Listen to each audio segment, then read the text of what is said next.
Lightest Bright says. Oy. First. Lightest Bright says. Hatako is slow. Thelochinistako says. Let the wars begin. Alright, I'm challenged right now. Thelochinistako says. Slow data. You know how long it took me to just start this stream? Very long. But secondly, Lightest Bright I'm says. wearing a Russian hat and a balaclava, and I can't actually hear anything because my ears are like double Lightest covered. Bright says. Suck it. So I'm gonna have to take off my comfy protection to actually put on my headphones. Why though? What? I'm in my attic. I wonder if one of these can fit over the headphones. Lightest Bright says. My left ear is in hell. And your right ear is in heaven? Is your left ear the one that's lying on the ground? No, your left, no, Lightest okay. Bright says. Is your left ear Real. the one that was sliced off in the past or the present?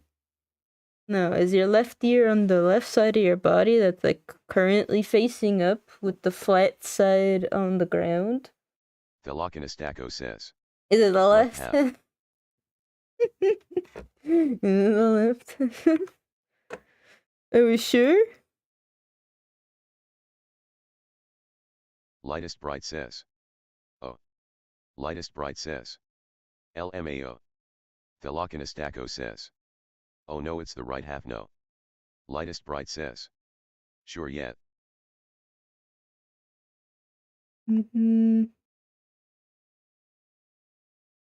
Okay, so...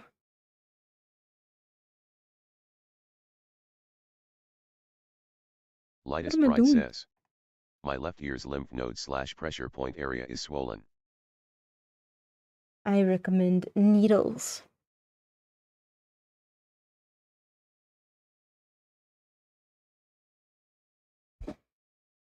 Okay. Lightest Bright says. There's a lot of videos it's that I supposed could to be watch. so tiny you can barely feel it.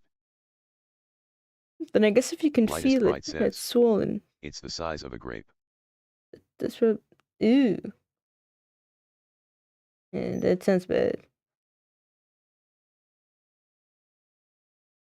Dark Pictures anthology is in a word disappointing, and in approximately 15,000. Lightest Bright says.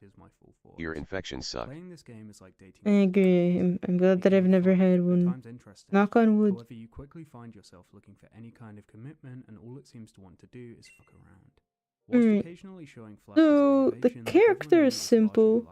The premise isn't the hardest. I guess the difficult part is getting it done. But annoyingly, it consistently threatens to be good. To illustrate my point, I'm going to discuss this title I must do it. From its development and the hiccups of that. So let us now turn off our brains and attempt to art. Can you hear that I'm wearing a baklava? Breaking down the plot beat by beat with extensive Thelochinistako says. He'll be back later, walking home from work but phone is kinda low. Lightest Bright says. Alright, sir, horrible battery management. Last night cause I couldn't lay down on that side but I had to so liquid could eventually drain. Lightest Bright says. What's a bacolin? A baklava. I don't know, it's like a... He'll be back. I'll just bring up a picture, because we're in the age of visual arts. Right? Thelochinistako says. No balaclava. Blah blah blah. Thelochinistako says. Baklava is a bod. You can check out my extended slopography on this channel and subscribe whilst you're there. I'd like to gain at least one subscriber. Balaclava. Thanks to the members, these guys make it happen. I've been saying this wrong for my whole life. Lightest Bright says. Can kinda tell.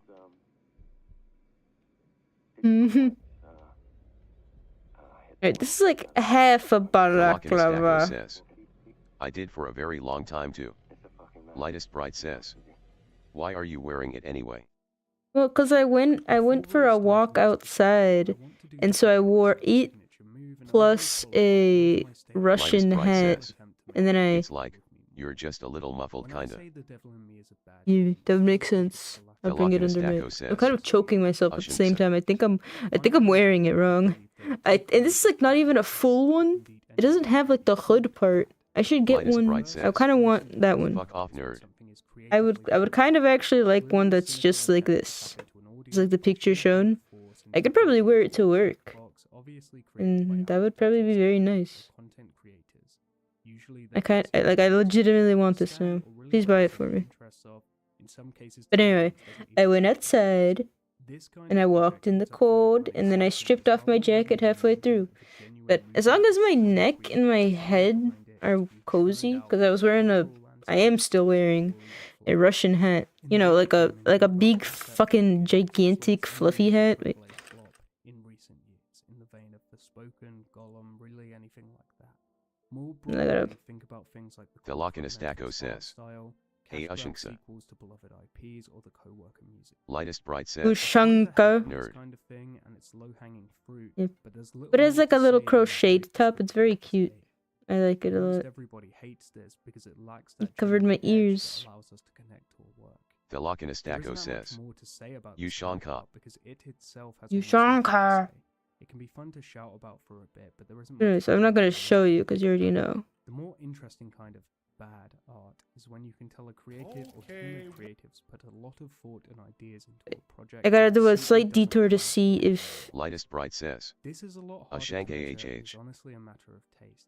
I know a lot of people who really like things. you that ever are have just like artistic, malicious but wishes. for me, it largely comes down to something's ability to fully realize its own intent, to boldly state its purpose, even if the purpose is just looking really cool. I have a or doing malicious what wish makes for the sense. Silent F The best playthrough art on has a Markiplier's unique channel confidence in itself to in not words go that Velocity well Stacko says, insecure, meandering Yeah, words but tend to be context. less well received Lightest because they Bright don't says, because I hate the game. Also nice sensor bar. This is not to say all great art has only one correct interpretation or meaning or needs to have some What? It's not heritage. censoring anything. Rather, He- they should have a Lightest distinct Bright He says, it is not You naked. hate the game. shaped through the I opinions don't of like the fans and game. critics alike. A reaction can be Therefore, I strongly wish for the negative or playthrough to positive, fail so but that there must be a strong there can be like proof The that worst other way to people find also out don't what like piece the of art game. is to get no reaction at all. If I ask you I right won't now to think of a claim work that has that makes any fundamentally changed your sense. life and the way you It's see just the way world that and things yourself, be. then more than likely you think of something with a highly defined Lightest Bright identity, says, be it through What do you strong mean not go stylistic well? leanings, thematic Like view-wise cohesion, or that his simply a game very just has focused issues? purpose. No, view-wise. About a year ago, I visited the Louvre and saw John Martin's I don't know. 1841 It's a painting shame that I don't know if Querrieoh, this is the depiction first of the Silent Hill Buckingham game he's Palace ever from played, John but Milton's if it is, it would be a shame. This painting inspired such strong emotion. Because it's in me not because it fucking felt Silent Hill. original. From the limited yet evocative colors to the I don't know framing why that emphasizes there both was a the previous environment and game its this numerous year points of where people interest. were like, they This was a named it painting with this purpose game, and but it's meaning. really It was feels not like out more of a purity, it this was series sometimes within game, that clear and I intentionality, get the a same sharp vibe from this interpretation Silent Hill focused F. on onlooker. Like people are Lightest like, Bright this is says, probably I don't know, I think that playthrough is peak as his USBs keep disconnecting like every 20 minutes and he crashes out every game.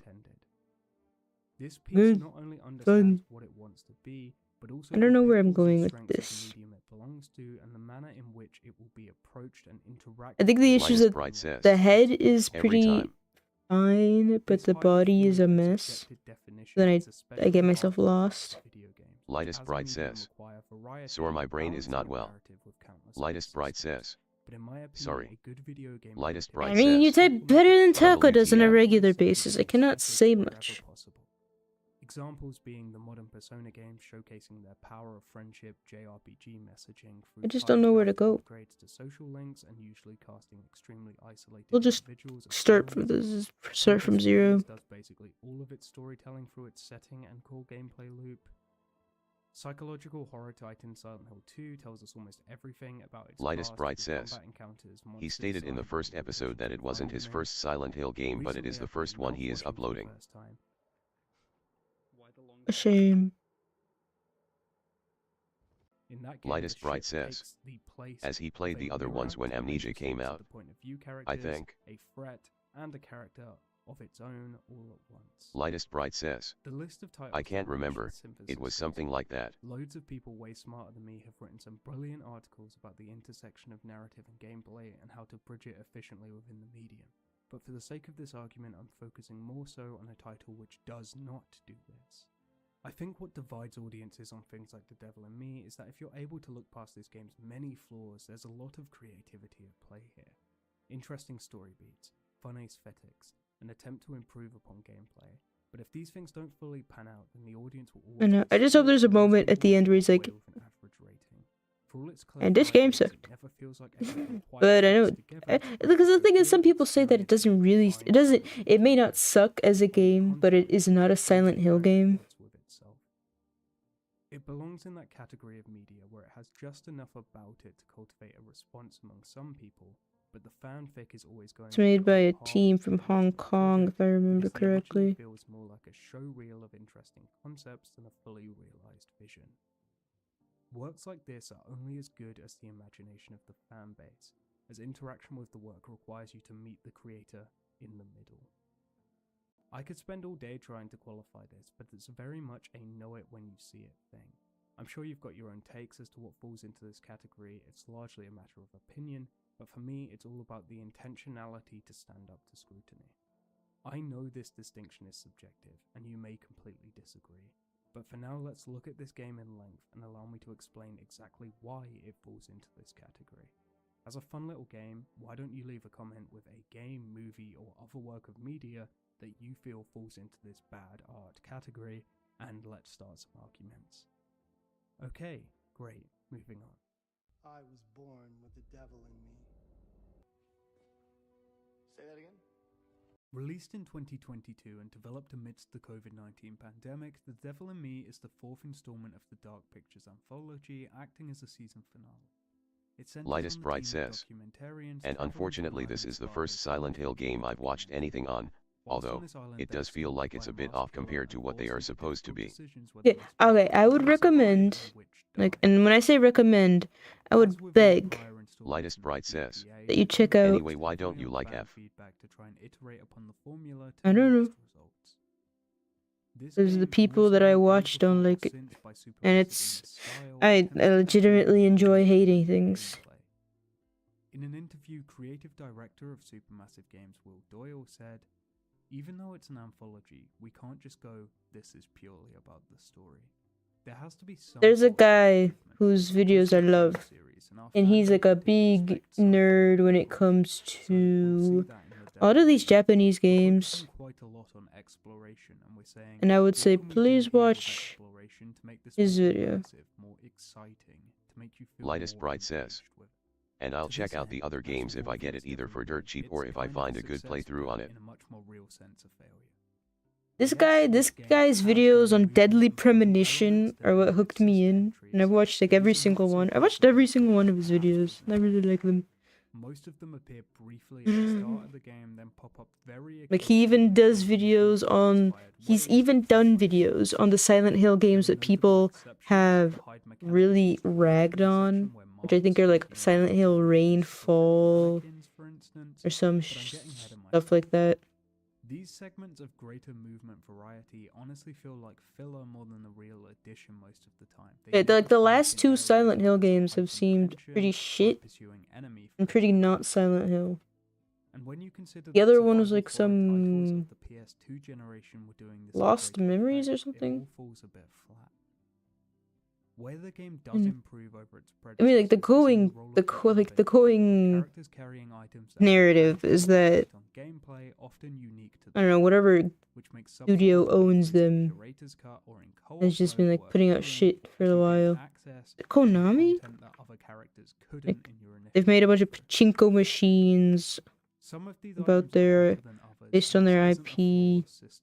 But having outcomes tied not just to and funnily enough, there's a mini game in Silent Hill about gambling. On paper. I'll mention specific instances of this being good as we go through the plot, but whilst it feels half-baked, this is a lot more clearly an improvement than the changes to movement.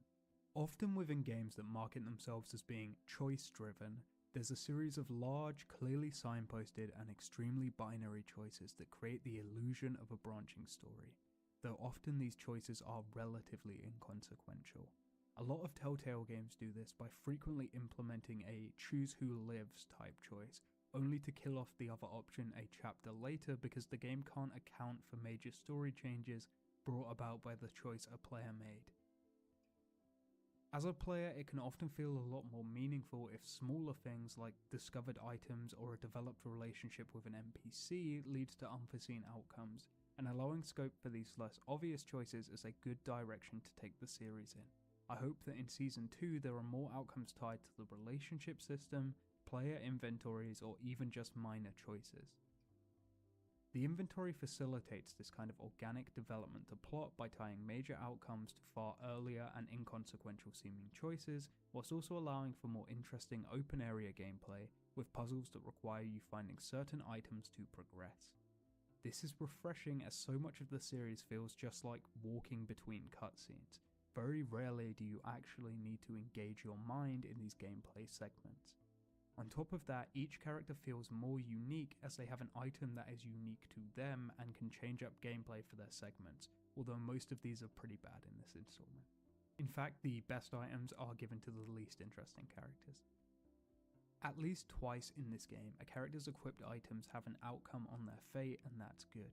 It rewards preparedness and adds another dimension to choices. Again, this isn't anything new in general, but it's new for this series and a welcome improvement. It's likely that subsequent games will make use of these mechanics. Creative director Tom Heaton said as much in an interview with Chris Hyde in 2022, just prior to this game's release. Season 2 of the DPA is set to begin with the upcoming Directive 8020, and I honestly believe this has a potential to be a smash hit if Supermassive can maximize their usage of these systems. This game is set to be set in space aboard a colony ship called the Cassiopeia, the name of which I believe indicates that this will be a game about arrogance and hubris, having an arrogant crew ignorant to the threat aboard with them, and unwilling to fix things until they're too late. I think there's a lot of opportunities for dramatic irony with a concept like this. If each member of the crew aboard this ship has unique abilities tied to their roles, then that will serve to make repeat playthroughs and co-op far more involved, and allowing environments to be more open and having more traditional survival horror puzzles would do wonders for helping the sometimes languid pace of this series and add a new dimension to gameplay. Additionally, it will add a dimension of uniqueness if each character controls slightly differently dependent on their role aboard the ship, and it adds characterization through gameplay, further bridging that gap between story and mechanics I discussed earlier. Losing characters with useful abilities would also be a real blow and would up the ante in playthroughs. Since a stated inspiration for this game is The Thing, then allowing players to get familiar with environments and then changing them in subtle ways as players undergo movement or collectathon type puzzles would also do well to build the sense of paranoia that was so palpable in that stated influence. That lengthy rant was to say the Devil in Me systems have the potential to elevate Directive 8020 to be my favourite in the series, but they don't do that for the Devil in Me because they aren't fully realised yet. Having such an emphasis on movement and camera controls in a game about claustrophobic, inescapable environments full of tight, repeating corridors almost feels oxymoronic as a priority, like they developed these features because they can use them better in a later project and just wanted to test them here. This theoretically good but often uninspired gameplay loop is bogged down even further by a terrible number of bugs. I'll mention some more specific ones when I talk through my playthrough, but to give a brief list, this game features numerous overlapping assets, minor graphical corruption, sound issues, animation problems, and that's just the most noticeable things. Granted, I hear it was a lot worse at launch, but it's still not great.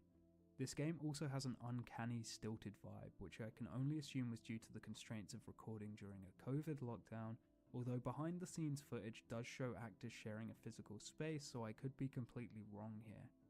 The characters' line delivery often doesn't match each other in terms of tone, giving the game a very mismatched feeling.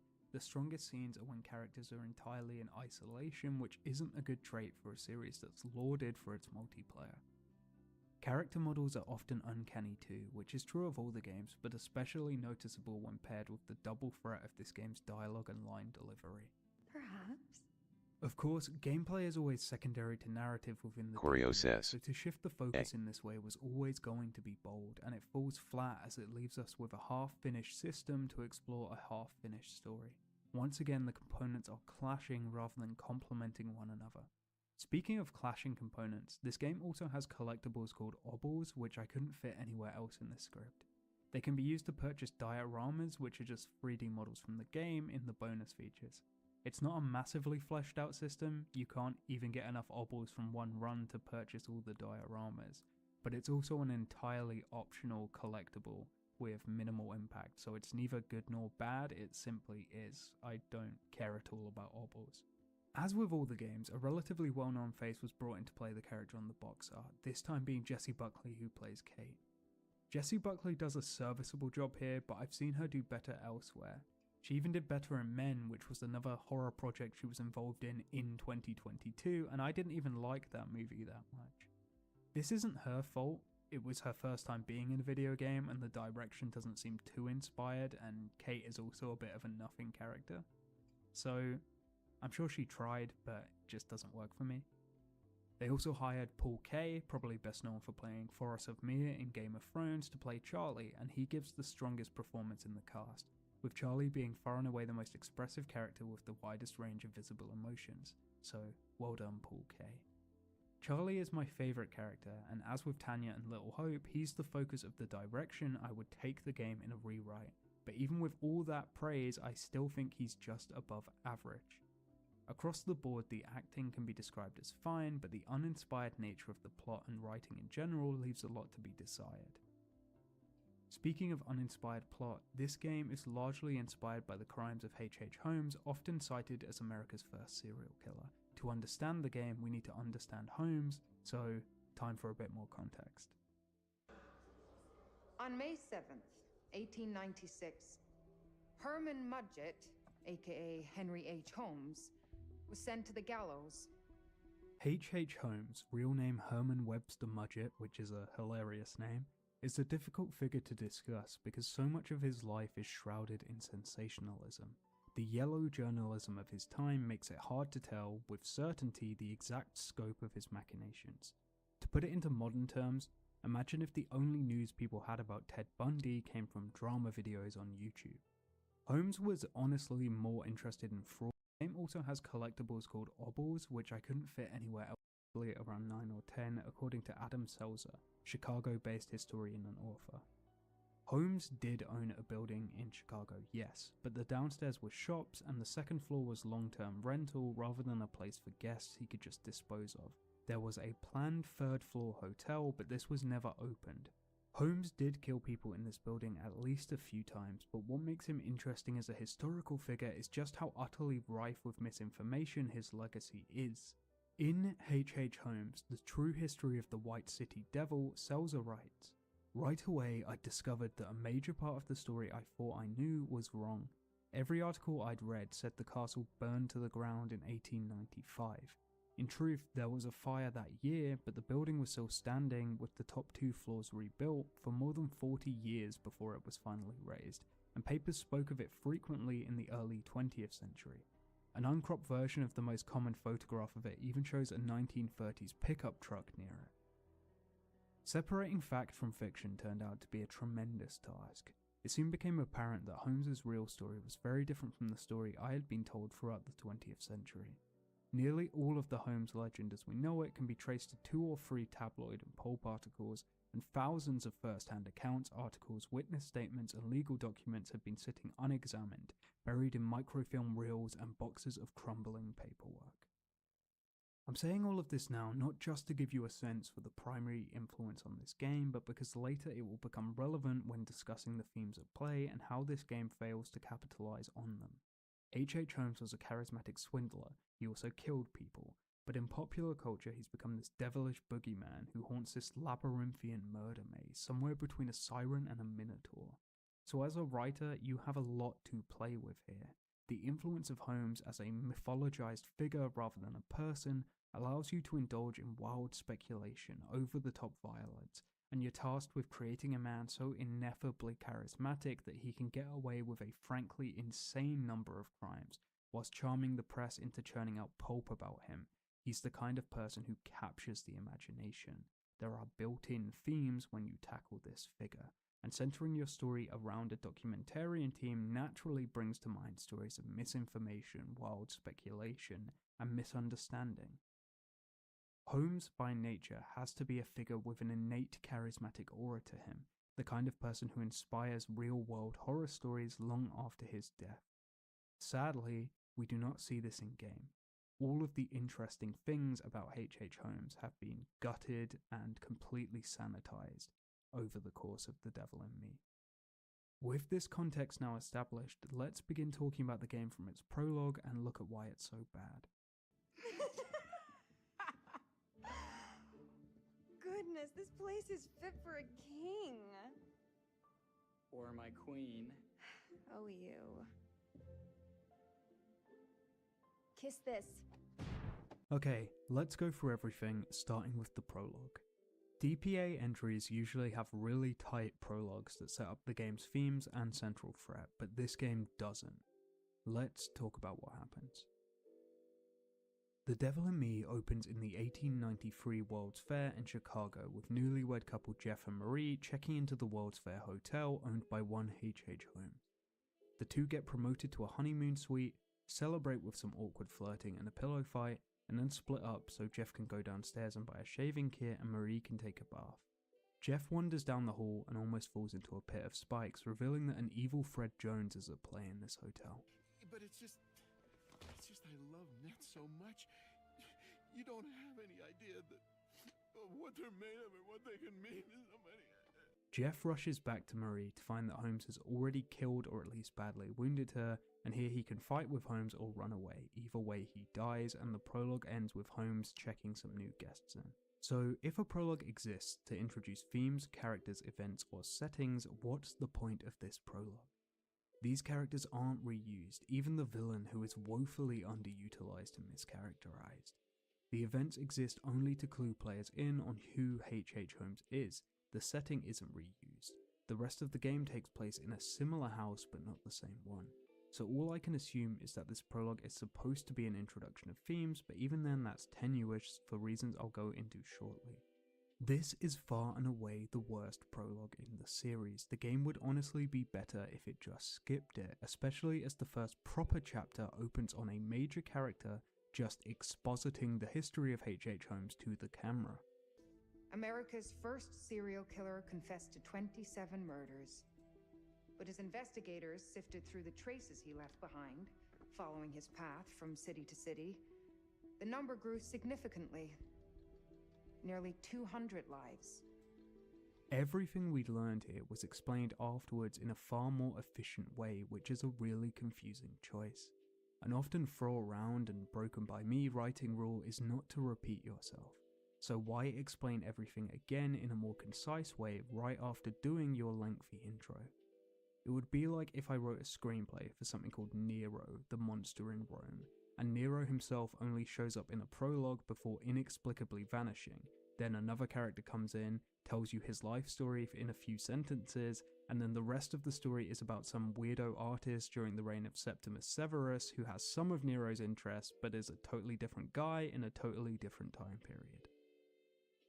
Ultimately, this prologue just left me with a bunch of questions as to why it was included at all, so here are some of those questions alongside lengthy answers that I hope will better explain my feelings on this introduction.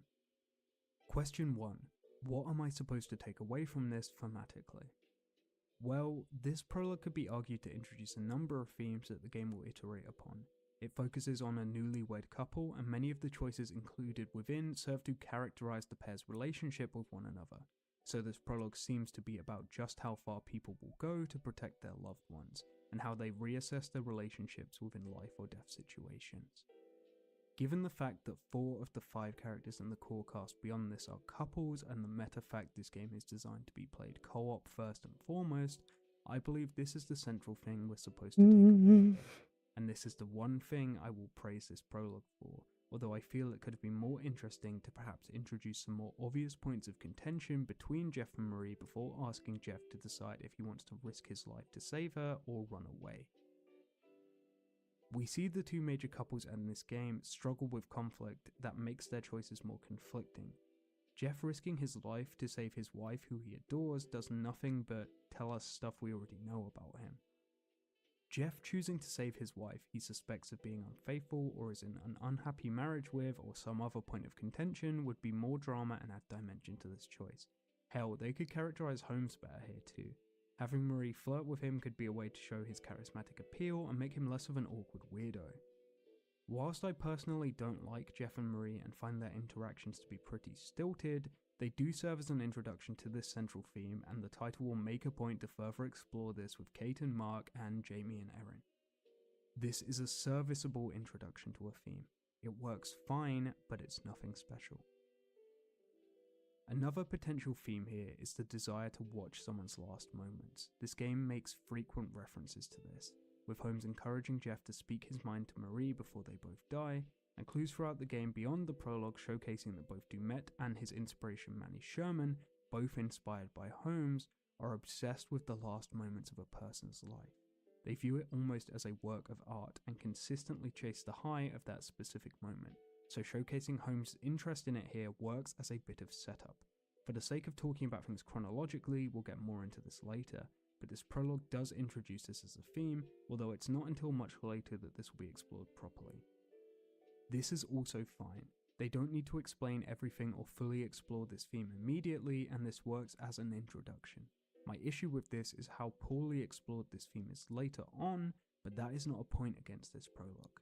So here we have two themes introduced, which can be argued to be the point of this prologue. I still don't like it, but that's a taste thing. For the sake of fairness, this stuff is a valid reason to include this prologue, and if you like it, I can understand why. Moving on to my second question. Question 2. Why H.H. Holmes? Prologues don't have to introduce themes. Hell, writing doesn't need themes. If you're not into all of this art school hogwash and you went to the Stephen King school of writing, then you can just play it entirely straight and tell a story about a crazy dude. But this story isn't really about H.H. Holmes, it's about a killer who was inspired by a killer inspired by H.H. Holmes, which makes you wonder why they don't skip the cue a bit here and just talk about one of those later killers. If this prologue isn't just about themes and is instead a setup to future events, it does very little to set things up compellingly. It should have focused on either of the two killers that were inspired by Holmes, not Holmes himself. These killers bear a surface level similarity to Holmes in terms of general MO, but there is no attention paid to the psyche of someone like Holmes and his most defining traits like his history as a scammer, his charisma, his million random I made it home but I got a shower so be back again. Alright, cleanse thy soul. Bland characters with no deeper motives or personalities, because all of his copycats also lack this characterization. This game has 3 uninteresting killers rather than 1 interesting one.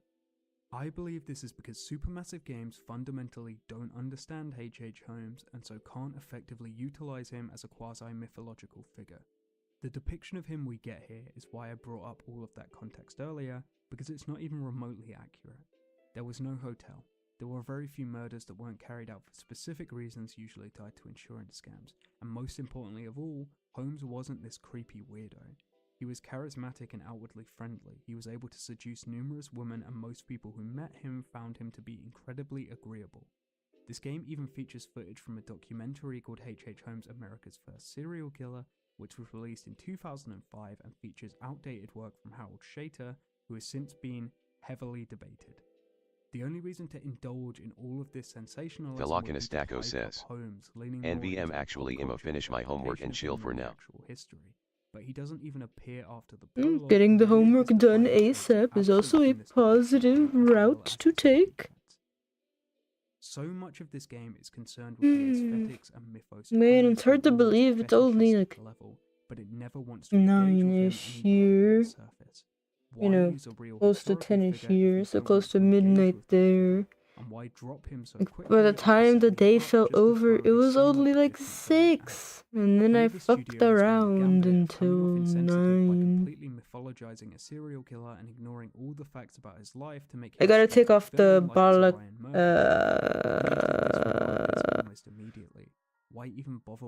balaclava? That's it, right? A Holmes copycat by the name of I'm slightly choking myself. Similarities to Holmes outside of aesthetics that it makes me wonder why we open with Holmes at all. Why not just open with Dumet? It's not like Dumet appearing later in the game as a plot twist or anything. It's very apparent the cast are going to a murder castle, and allowing Dumet 2 confirmed kills on the prologue would do a lot to establish his threat, especially as in a playthrough I just stopped trying to turn it into a hoodie by a cast of 50-year-old men and film students. In Scream, Friday the 13th, Halloween, and countless other iconic slasher films this game pulls influence from, the threat is clearly established within an opening scene similar to this one, and I can't help but feel that that would have been a good choice here. There's a golden opportunity to actually introduce our villain who is seriously wanting for some presents, but we just don't do it. This game has this pointless desire to teach players incorrect history about H.H. Holmes before it even starts, just to make sure you get all of the aesthetic references to him later. This game would work just as well without all of the information on Holmes. It's a complete waste of time. Booby-trapped murder castle is not a difficult concept to wrap your head around. You don't need to spend a full hour of a 5-hour game explaining the concept. Perhaps if Holmes was a more present threat, or if more of his traits were incorporated into Dumet, sure. But as it's so absent, the focus on Holmes feels wasted. I understand what they want to do with this character. They want to create this Jigsaw-esque master manipulator, pulling the strings to murder victims, trapped within this web. But I honestly feel if the prologue had shifted focus to Dumet, it would have been better for his characterization. As soon as this prologue ends, we never see Holmes again, and we get an explanation on who he is in the scene right after, just so that the player can understand the killer in this game is copying H.H. Holmes. Set up our actual villain here. Previous DPA games have started with a prologue that features historical context. Both Man of Medan and House of Ashes did this, but in both cases these prologues also set up settings and threats that would be present in the future, not vaguely related threats and similar locations. This game's obsession with Holmes is bizarre, and it routinely damages the story and brings it to a grinding halt just to deliver information about a character that is only tenuously involved in the plot.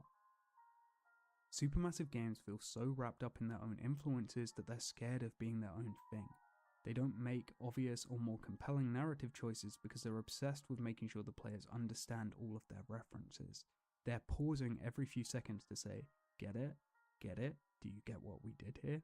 This prologue doesn't set up that much by way of themes, anything to do with the actual plot, so what's left to it? It's just so they can make sure you understand what their reference is. Who cares? Question 3. Is The Devil in Me even about anything? As a big fan of Oscar Wilde, I'm totally on board with something having no deeper themes or just existing for its own sake. Aestheticism is a valid reason for art. Stuff can exist for no reason other than being cool and fun. Earlier when discussing the purpose of a work, I hope I made it clear that purpose can be as simple as just being fun or being good looking. I'm not so pretentious as to demand every work be Blood Meridian. Good art can be something as simple as a really nice painting that doesn't mean anything. But if that was the case, if this title is just a popcorn slasher with grindhouse influences, why isn't it more spectacle driven? Why not lean more into the bombast? If you don't want to get into deeper themes or character writing, then your work must live and die by its aesthetic leanings, and The Devil in Me doesn't have the chops for that. It lacks a stylistic identity that I haven't seen done better elsewhere. The deaths are pretty mundane. There's a lot more creativity with them in almost all of the prior entries. The most brutal and memorable death in this entire game was taken straight out of Until Dawn. Oh, I love that shot the first time when it was in Until Dawn. A stated inspiration here is Saw, but Saw as a franchise revels in the spectacle. If this game wants to be Saw, then it should commit to that, delighting in the punishment of the cast. Devil in Me doesn't need to be as extreme as a Saw or a Terrifier, but simply leaning into over-the-top elements would honestly probably do a lot to increase the pure fun factor of this game, because as it stands, it feels like it pulls punches. This is what I meant earlier when I said art is worse when it lacks confidence. This game feels unsure of itself. It always feels like it's holding itself back to make sure players understand what's going on, or to make sure they don't go too crazy and out there with their concept in case someone doesn't understand it or doesn't like it. Tom Heaton said in an interview that whilst an inspiration was Saw, they wanted to lean away from the torture porn elements of the series. I think that's a bad idea if you aren't going to replace Sorry, it I with was anything cleaning my else. arms. Heaton says the game's Why morals are specifically your supposed to be arms? destroyed, but there isn't enough meat on this game's bones to make me care about their characters or their stories or what the point of it is. Supermassive games usually write characters more as tropes than as people. and that works when they're plot vehicles and one-liner machines like in Until Dawn. It The doesn't work if the Stacko characters says, have to carry their coded in entire Greece game with their XD. inner dilemmas. Hmm. You can't create a cast of slasher movie. You need those long stereotypes, cleaning act, lady blank, gloves. quiet insert, Protect and then the expect me to arms. care about the inner workings of their personal lives. I like Mario, but I don't care about how he'd solve the trolley problem. This game doesn't have the psychological chops to be anything but spectacle, so it should have lent harder into that or put more effort into realizing these characters outside of their broad strokes archetypes. The villain of this game has a stated interest in capturing human emotions in a series of recordings, particularly towards the end of life. So why doesn't he try harder to push them to the edges of experience through more personalized fates? I'll touch more on this later, as I do have a proposed change to this game. Stacko says, I think I might get some super thin long sleeve undershirt for work to keep my arms from getting coated in grease. Some other people do, but I don't know. I mean, if they do and it works for them. Like, for example, I got this biker style, as in bicyclist style long sleeve shirt. Or also consider swimmer shirts. You know, long sleeved, thin, but it has like that kind of protective vibe. Like it's not so thin that it'll just let everything through. That's fine. I'm not an author beyond the hobbyist level, nor am I a game developer, but I feel like a more concise prologue that's more connected to the game's events would work well. How about we just make it about Dumet from the jump and establish some menace, introduce the contradiction at the heart of this character.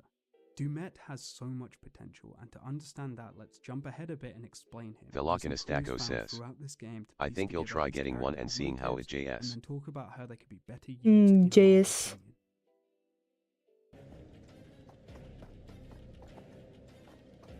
Grantum Dumet has fans, so if you're one, please hear me out, even though I'm about to massively annoy you. Stacko says, Dumet it might get too hot for me though, or at least hotter than is worth it. He's emblematic of everything wrong with massive heat will just help purify your soul. Across this entire but if it's a swimmer's one, then it really shouldn't. It feels like he was retconned and rewritten several times between each act of the game. Almost nothing about this character is consistent, and at times his motives and actions actively contradict one another. To explain this, let's talk through his entire story in chronological order. Why discuss this before the main plot of the game? Well, it's because everything about this character is learned through clues and additional information. As a character with personality, he doesn't exist in the narrative. Everything you can possibly learn about him is additional reading that you can completely skip. Stacko says, I mean, I already wear a relatively thick undershirt, so it wouldn't be worse probably. He's actively interacting with the main cast for the entire game, but he has literally nothing to say. He has 0 lines of dialogue in the entire game. That would be fine if it wasn't for so much of his backstory being driven not by his physicality or threat, but by his mentality and charisma. On this channel, I try to avoid video essayist pitfalls like the term masterpiece, over-the-top hyperbole, using breaks you in the title of videos, but in this instance I have to break my own rule and ask, what happened to Show Don't Tell?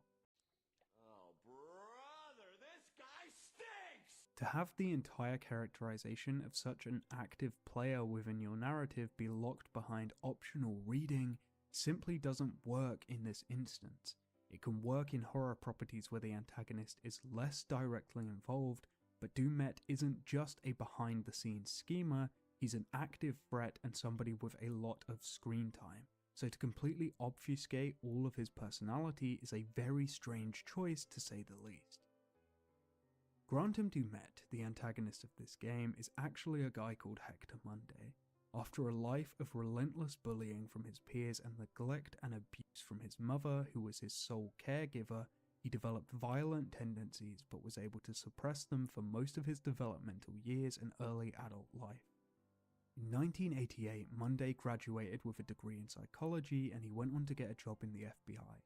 Less than a decade later, in 1997, he had progressed enough to lead the FBI in the investigation and arrest of Manny Sherman, nicknamed the Beast of Arkansas, a serial killer. During interviews with Sherman, Monday found something of a kindred spirit, with Sherman inspiring in Monday both an interest in H.H. Holmes and a desire to nurture his dormant sadistic tendencies. During this time, Monday's mother Lucinda was dying of lung cancer, and under Sherman's influence, Monday murdered his own mother whilst recording his final few visits with her so that he could later exhume her corpse and turn her into an animatronic that repeated the final few conversations of her life. Sherman describes Oh the no, he greatest did the thrill in AI life thing. being the final moment of someone He else's. reanimated So a it seems Monday body. had internalized He this had and looked AI to back then, capture he the could have end of literally life and reanimated turn it her into art entire piece. existence. Following this, Monday lived a double life as Stacko a says, serial killer and the XD. investigator investigating himself, being dubbed the Shoeshine Killer. Realizing he would soon be discovered, Monday faked his own death in a fire and adopted the persona of Grantham Dumet, a Holmes-esque savant and con artist. Again, all of this is just a reference to Holmes. We don't actually see any of this skill or artistry in the game. Around this time, Monday digs up the body of the now deceased Sherman and turns him into an animatronic, showcasing that his art pieces aren't just people he killed, but also people he feels an affinity for. This actually does a lot in theory to characterize Dumet as more sentimental than he perhaps seems. Shortly after this, Dumet meets the wealthy couple Mark and Jennifer Edwards, who own an island in Lake Michigan and plan to open a health spa. Dumet is so beloved by this couple that following their deaths, it's revealed that they have left him everything they own. Following this, Dumet gets super into H.H. Holmes, builds the murder castle, and goes on to murder 178 people prior to the events of the game proper. His primary manner of murder is to trap people within the house and then have them pick each other off through a series of complex moral choices before becoming more directly involved as a threat. He seems to revel in the complex emotions this causes in people, likely as this creates better emotional canvases for his animatronics. Dumet is in the awkward position of allegedly being some super intelligent, incredibly well-spoken serial killer. He's capable of faking his own death and fully reinventing himself. He acquired his murder house for a Mr. Ripley-esque scheme where he endeared himself to the prior owners. He still cares for their cat. He shows a sentimental side through his choice of who he builds his most elaborate dioramas out of, and throughout the game you can find business cards showcasing that much like Holmes, Dumet was both a savant and a con artist with numerous professions and skill sets. But at the same time, he has to be this silent, hulking robot with no personality that just wanders around the house aimlessly attacking people. I say robot intentionally here, as Dumet's whole deal is that he likes building animatronics, and in one scene of the game we find out he has numerous replicas of himself that use the exact same model as him. Not animatronics that look like him, literally just his model copy and pasted. Coupling this with his ability to survive literally exploding after crashing into a giant rock in one of the game's endings, it's pretty clear that at some point within development, the idea of Dumet, at least the Dumet we see, being a robot was played around with. Except, Dumet can't be a robot. For one thing, no other animatronic he makes is anywhere near as dynamic and lifelike as he is. On top of that, he very clearly feels pain and can be slowed down. At one point he gets hit by skinny middle-aged man Charlie, and that's enough to slow him down so everyone can escape from him. Dumet routinely looks incompetent, in fact, far more so than he should be. In numerous scenes, due to bugs, you can leave your light on whilst you hide from him, and he's unable to find someone pointing a flashlight directly into his face. This honestly feels like the writers were in opposition with one another as to what exactly Dumet is. The people writing the clues and the people writing the actual game didn't agree on things because his backstory and his presentation are so starkly different. There's even a scene in-game, if you find enough clues, where the characters awkwardly recount Dumet's entire backstory to him and ask him to stop, and he just ignores it. It's a cycle of violence. You can break that cycle.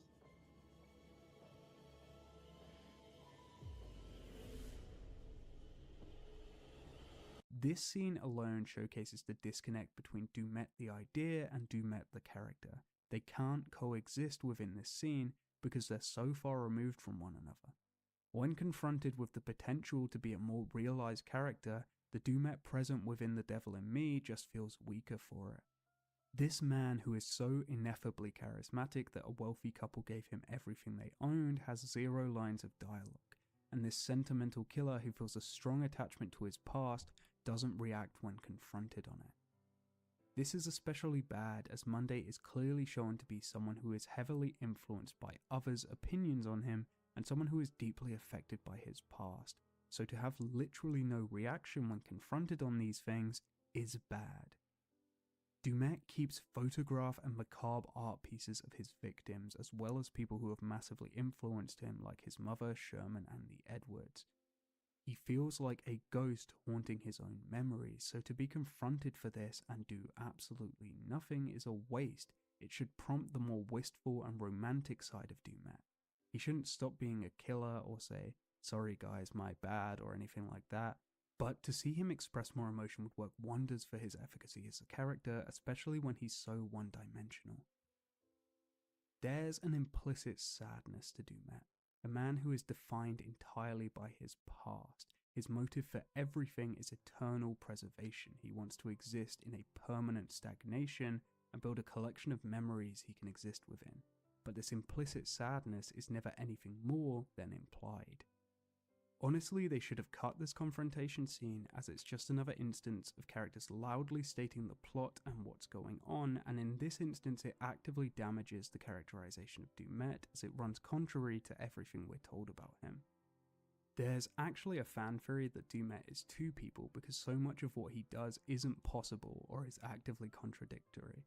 I don't subscribe to this personally, but I think it would be more interesting if the writers did go this way, as it would help out a lot with the internal contradictions.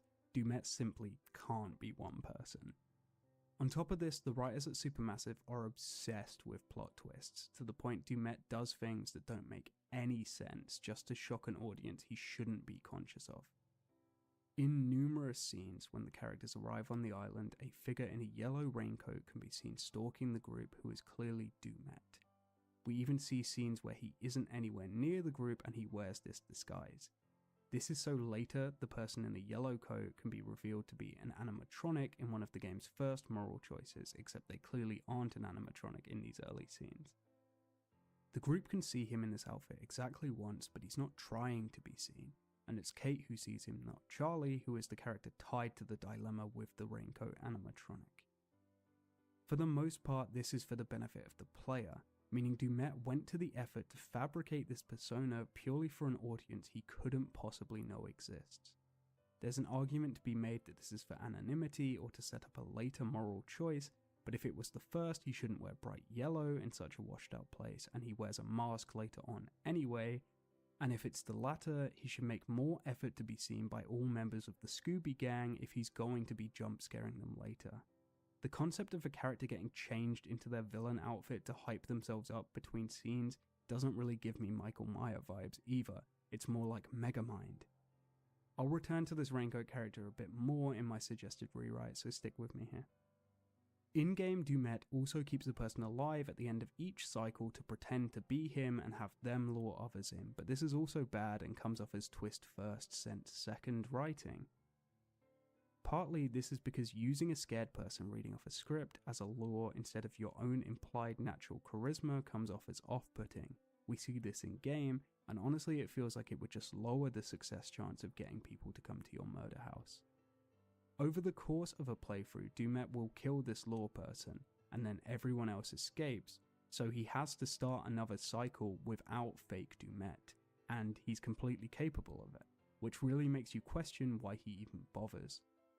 On top of that, Dumet likes to have full control over situations. He likes to curate dioramas of people's lives, so why not just show his face and use his allegedly good people skills to further manipulate the people he lures in?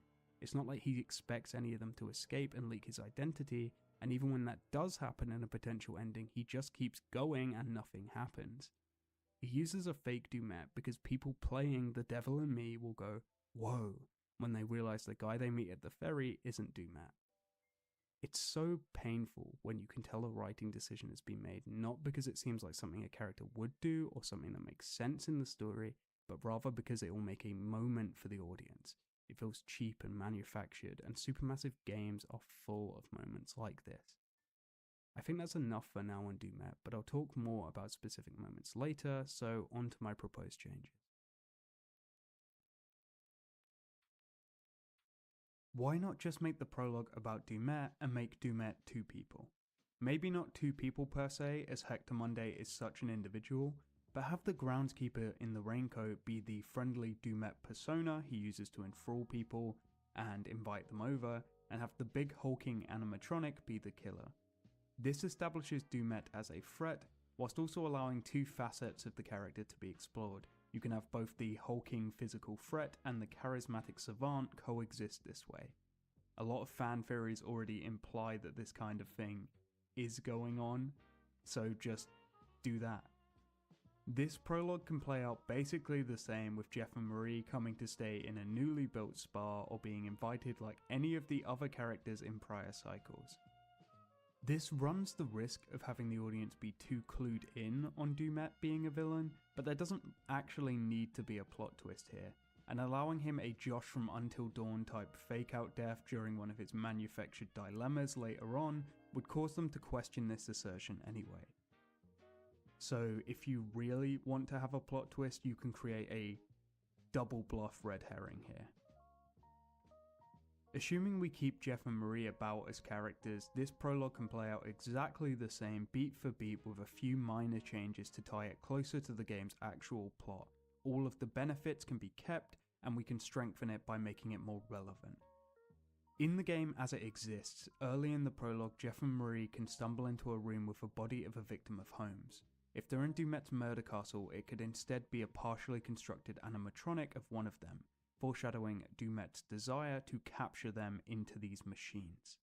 Assuming the deaths and choices play out exactly the same, everything is just better.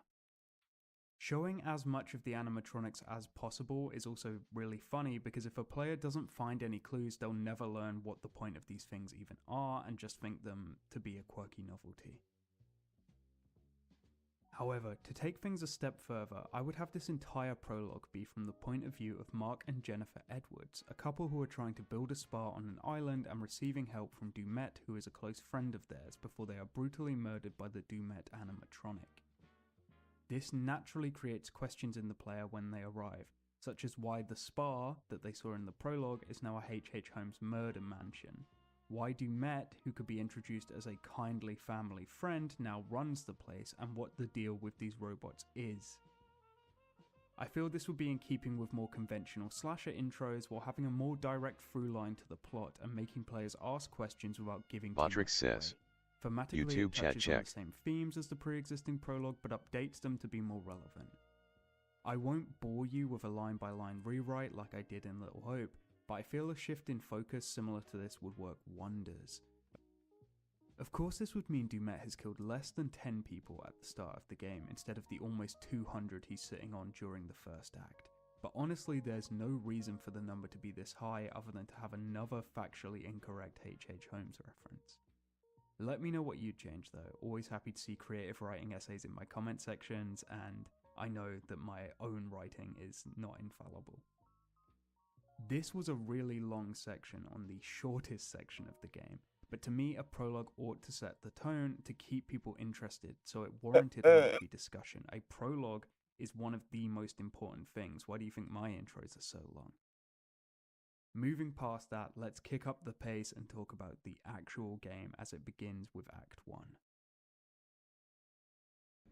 Sorry, do you start with qualifications or, like personnel info? Because will anyone access this?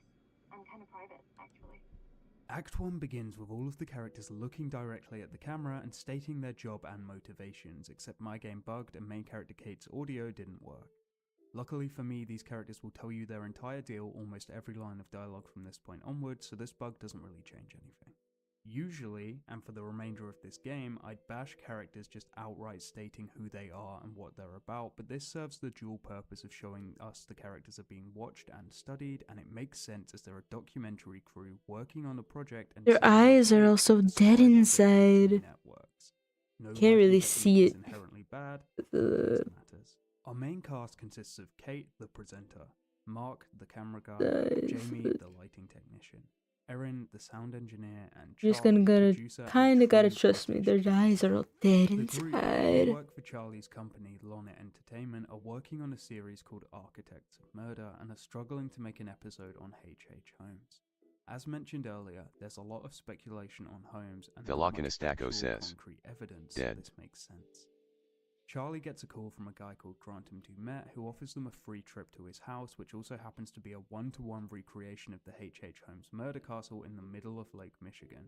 Charlie accepts this deal, which is fair enough as he's struggling, but as a player it's really hard to understand why everyone else gives up their free time to go immediately to what is very obviously a Scooby-Doo murder mansion, especially as they don't really seem to like Charlie that much. I can believe it with Erin and Mark because it seems like they have nothing else going on in their life, but Jamie seems to actually have friends and Kate is actively looking for work elsewhere. I'd understand if Dumet pulled the Holmes influence and was charismatic, but over the phone he sounds shaky and unreliable, not the kind of source most people would trust. There's a reason as to why he sounds this way. It's the focus of the earlier mentioned fake Dumet plot twist that goes nowhere. But honestly, I'd rather Dumet be a long-time source of Charlie's and someone he feels he can trust rather than a random cold caller. This shows Dumet to be more meticulous and sadistic, and it serves to further create a rift between Charlie and everyone else. As mentioned earlier, the real Dumet was an FBI investigator and someone who tends towards very long-term plots with a lot of planning. It's easy to believe he could build rapport with people long before he puts his plans to murder them into action. That's literally how he got his murder house. On top of that, a focus of this game is relationships in pairs, and Charlie and Dumet being close confidants prior to the game, even if Dumet is entirely faking it, would open up thematic and narrative avenues to explore his and Charlie's relationship. They are two individuals who view themselves as artists and who others often dismiss, especially as Dumet is sentimental and shaped by the influence of Sherman, so might feel a desire to act as a kind of artistic mentor to someone like Charlie, who he sees some of himself in. Charlie being more fully on board with Dumet's plan, not just out of desperation, but out of a desire to work with a long-term confidant and someone he trusts, would also give him more reason to go against the group when things start to go wrong later on. This game tries to set up a rift between Charlie and everyone else, but for reasons we'll discuss later, this doesn't work, and they could have set the scene here a lot better by having Charlie and Dumet know each other prior to the game. Now, current Dumet can't do any of this, because he's one of those survivors kept around to shock the players we talked about earlier. He's not actually Dumet, he's a guy Dumet has making telemarketing calls for him. But as I mentioned earlier, this is a pointless detail. It could have been cut out of the game, and everything would be better for it. The biggest piece of evidence for me being this dismissive is that you can end the game with Dumet not having a telemarketer on payroll, and he just carries on doing his thing anyway. Anyway, the group show up to the island, Charlie and Mark explore it to get an opening shot to the documentary and climb up to a lighthouse. This showcases the changes to movement and is fun in the moment even if these controls quickly run their course. There's a fun jump scare with a featureless animatronic that's been discarded out in the wild. I like the symmetry of these two climbing to the lighthouse at the start and at the end of a playthrough where they both live, and the foreshadowing of a somber solo climb for Mark if Charlie dies. Mark climbs up this lighthouse at the start and the end of the game. Mark and Charlie have a fun relationship as Mark is torn between his affection for Kate, who doesn't like Charlie, and his respect for Charlie, who he views as a kind of mentor. No major notes here, this is fun as a tutorial and sets up a good if underutilized relationship. It's similar to when Nick and Abby walk around the camp at the start of the quarry. Kate and Jamie can also explore here. They have a really weird relationship, as Jamie allegedly doesn't like Kate and is really close with Mark, with Kate and Mark being recently broken up. But Jamie and Kate share loads of screen time, and there's almost never any real tension between them. Later in the game, Jamie can literally press a kill Kate button not once but twice. In fact, to get the good ending where everyone lives, she has to press this button at least once, and Kate doesn't even seem that mad about it. During this segment, the group meet the guy who's pretending to be Dumet, and he's very clearly shaky and unstable. This is because he isn't Dumet, he's a blackmailed victim from the last cycle called Morello. Again, this twist is bad. This character comes off as off-putting, I wouldn't trust him or enter his house. As soon as the characters are in the house, he leaves and is killed off-screen by Dumet. This is another instance of someone in Supermassive coming up with an idea that they think will be a cool plot twist, and all it really does is require you further suspend your disbelief that the main cast, especially the competent people like Kate and Jamie, would trust someone who is this clearly insane. Inside the hotel, we're introduced to our other major romantic pairing in this game, which is Jamie and Erin. Erin is a massively underutilized character, but the contrast of Dumet's approaches to traumatizing an established relationship like Kate and Mark and a blossoming relationship like Jamie and Erin is interesting, I guess. The problem is that we don't really see this relationship develop, which is really bad given that, as stated earlier, a theme I think they're trying to explore here is reassessments of relationships in life or death situations, but in order to reassess something we need to have a strong foundation, and almost no foundation is laid here. Later on, Dumet tries to stir the pot between them by planting a phone with text from Jamie about how she finds Erin kind of annoying, but this doesn't really cause that big of a rift between the two because petty text exchanges really do not recontextualize things when you're being chased by a serial killer. If anything, Dumet trying to engage in this high school level drama between these two people who he's apparently been studying for a long time is just ridiculously funny. He's got like a burn book. He's like Regina George. The fault isn't with Jamie. I find Jamie pretty reasonable across this entire game. She's probably the most grounded character. The problem is with Erin. Erin is a character who feels designed to die, which is an issue across the series. Usually in these you determine who survives type games, if a character has a potential death scene and survive it, they have almost nothing to do afterwards, as the developers likely don't want to prioritize scenes or more developed plot lines with a character only half of the players will have. This is very apparent with Erin, who always feels like she's an extra who's just been edited into scenes she shouldn't be in the latter half of the game. If you put some of these scenes side by side, she literally looks like she's just been edited in post. She's fine for Act 1, but I mention this now because as soon as we hit Act 2, there's minimal mention of Erin. So her relationship with Jamie, her relationships with the entire cast really, feel massively underutilized. Erin is a character designed to die. Erin and Jamie awkwardly flirt for a bit before Erin goes to help Charlie find cigarettes. Charlie and Erin's dialogue isn't too interesting, but we see more of Charlie's arrogant belief that he's this visionary artiste despite the fact he's running a floundering company with no successes to his name. Again, a potentially interesting parallel to Dumet, which isn't developed at all. Charlie can go to a bar here and be served by an animatronic barman in what looks like a reference to The Shining. The barman calls him Mr. Dumet, again showing a parallel between the two, and Dumet can be seen watching Charlie as he tries to get cigarettes from a broken cigarette dispenser, showcasing a more playful kind of sadism from the killer. This scene is good, really good in fact, as it characterizes Charlie and Dumet, sets up parallels between the two, and shows a concerted effort from Dumet to try and psychologically break Charlie outside of life or death choices with more minor inconveniences. This scene also shows Charlie for what he really is, an unstable and desperate man with an inflated sense of self-importance who will resort to criminal means to further his own desires. This is good setup for later on when evidence is planted to imply that Charlie might be the one behind all of this. I believe at some point in development there was maybe plans to have a more developed pairing or relationship between Dumet and Charlie, with Charlie being the character closest to Dumet and a character Dumet pays a lot of attention to. He's the one he singles out to call, he's the one who follows him around for most of the start of the game. Charlie is the first person he puts into one of his moral dilemmas. Credit where credit's due, Charlie is really well characterized throughout Act 1. This is legitimately interesting to watch, and crucially the game feels a lot more like a slasher with a dark sense of humor as we see obvious fodder characters like Charlie get stalked as he fights with a cigarette machine and screams at a robot. I wish the entire game kept this tone instead of becoming as self-serious as it does.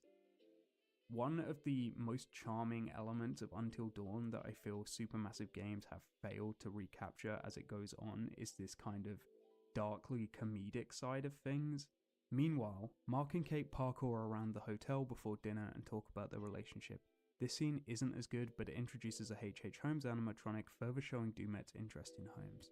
This game is about to completely drop H.H. Holmes as a plot point, so this feels like another get it moment.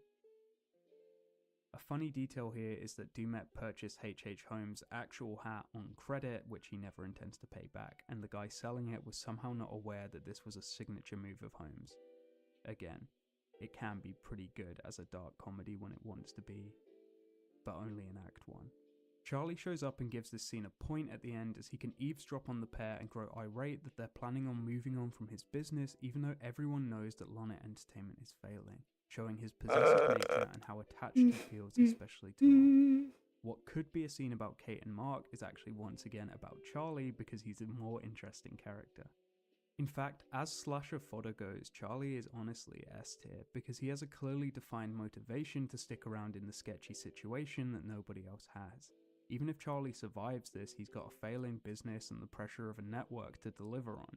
He also has defined character traits and realistic flaws that not only inform his behavior but also drive his actions, says, such as his smoking addiction almost done and with his homework. narcissism. I've gotta make a Furthermore, PowerPoint all XD. the characters are tied together through their relationships to Charlie. You and must the group's employ in-jokes about all things that inspire transitions failure at least feature are fun once. moments of characterization for all of them and helps them feel more realized. It's crazy how much of the character work in this game is carried by Charlie. But seriously, don't forget the power of PowerPoint templates. Templates. There are a lot of really nice templates. I remember the last time I needed to make a PowerPoint for class, the teacher showed us a site with just a bunch of templates. Velocinistaco says, I'm using a template yet. Yeah, it makes things so much easier, you know, because if it's just basic information, you use a template and at least it's looking nice, you know? You know, I'm stuck here at the hand. I'm getting hangry for bed. After dinner, Erin has a really Velocinistaco says, best usage of the inventory and personalized items. Erin's unique item allows her to hear through walls, and this leads to a segment where she follows sounds through the walls before finding herself in a blacked out room. Velocinistaco says, I can't say you shouldn't go to bed. Effectively and utilizes the claustrophobic feel of the hotel. I definitely wouldn't expect you to say that. Velocinistaco says, assuming you actually sleep for tomorrow. A situation that takes advantage of her job and her illness to attack her personally. I'm putting my feet up.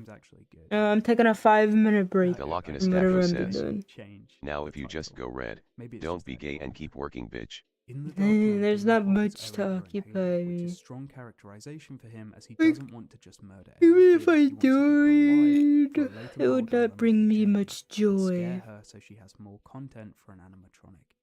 However, he will kill her. It would just be wasting my time, really. Brutality and a vengeful streak. Erin is Velocinistaco says, more time to progress. Charlie and Jamie try to find Yeah, I'm taking a 5-minute break. Now, whether I come back in 5 minutes, I mean, I'm not moving. I'm just sitting here. But I'm taking a 5-minute break nonetheless. Moral dilemmas when he stands on the pressure plate in front of the man in the yellow coat who is trapped beneath the blade. If Velocinistaco says, breaks are good. Now if he sleeping in your steps chair. off it, the guy in the coat will die. Why? If Charlie is cut, Sleep is a break. the man in yellow is killed. Either way that happens. The purpose of this scene is twofold: to force a choice from Charlie, which is Dumet's MO, but also to show Charlie as a killer to Jamie, as Dumet will later plant evidence incriminating Charlie. Dumet has spliced together audio from calls with Charlie to make him seem like he's Velocinistaco says, in the murders and I'm trying to decide many more slides I may do. So showing him to be willing to kill, even if indirectly, in front of Jamie is more evidence of this. This is the one intelligent thing Dumet does. But that alone isn't all of the layers here. At this point in the game, there is a commitment Velocinistaco says, as being someone I think I need more. Interest. He'll do another section, I guess. Always seen following Charlie, and watching him more intently than the other characters. His animatronics refer to Charlie as Dumet. The two both view themselves as artists. Hell, both of them even leave business cards lying around like they're at some kind of networking event. Dumet himself had a mentor in Sherman, so perhaps he wishes to test Charlie here. He injures him if he doesn't show a killer instinct, because that is disappointing. There's a lot of interesting ideas here that just aren't expanded upon, and I think this is a good time to talk about protagonist/antagonist foils and how supermassive games just don't use this concept. Please, you fucking bastard! Supermassive games don't ever make the most of narrative foils. I spoke about this briefly when I covered Man of Medan, a game that features Olsen and Alex, two characters that are driven by greed and social advancement who actively neglect their loved ones, including their less confident little brothers, in pursuit of Manchurian gold. Over the course of this game, these two near identical characters have almost no interaction, and what exactly the difference between them isn't explored at all, even though they have the potential for the most interesting dynamic of that game. These are characters who fundamentally want the same things and have the same outlook coming into opposition, a prime opportunity to talk about what the writers view as being the main difference in motive that separates them. Why is Alex a hero and Olsen a villain? Well, it's because we play as Alex and Olsen is crazy. This question being centered would serve to characterize both characters as well as being a driving force of the plot. I don't need to tell you just how effective a good villain is for driving player engagement. There are people on this platform who have paid off their mortgages just by dissecting interesting villains. In The Devil in Me, this is apparent with Charlie and Dumet. I don't want to repeat myself too much, and I think I've explained the similarities already, but I need to state why this is a failure, and why not capitalizing on this dynamic is so bad. First of all, this is a game about complex moral decisions causing people to reassess their relationships with a particular emphasis on pairings.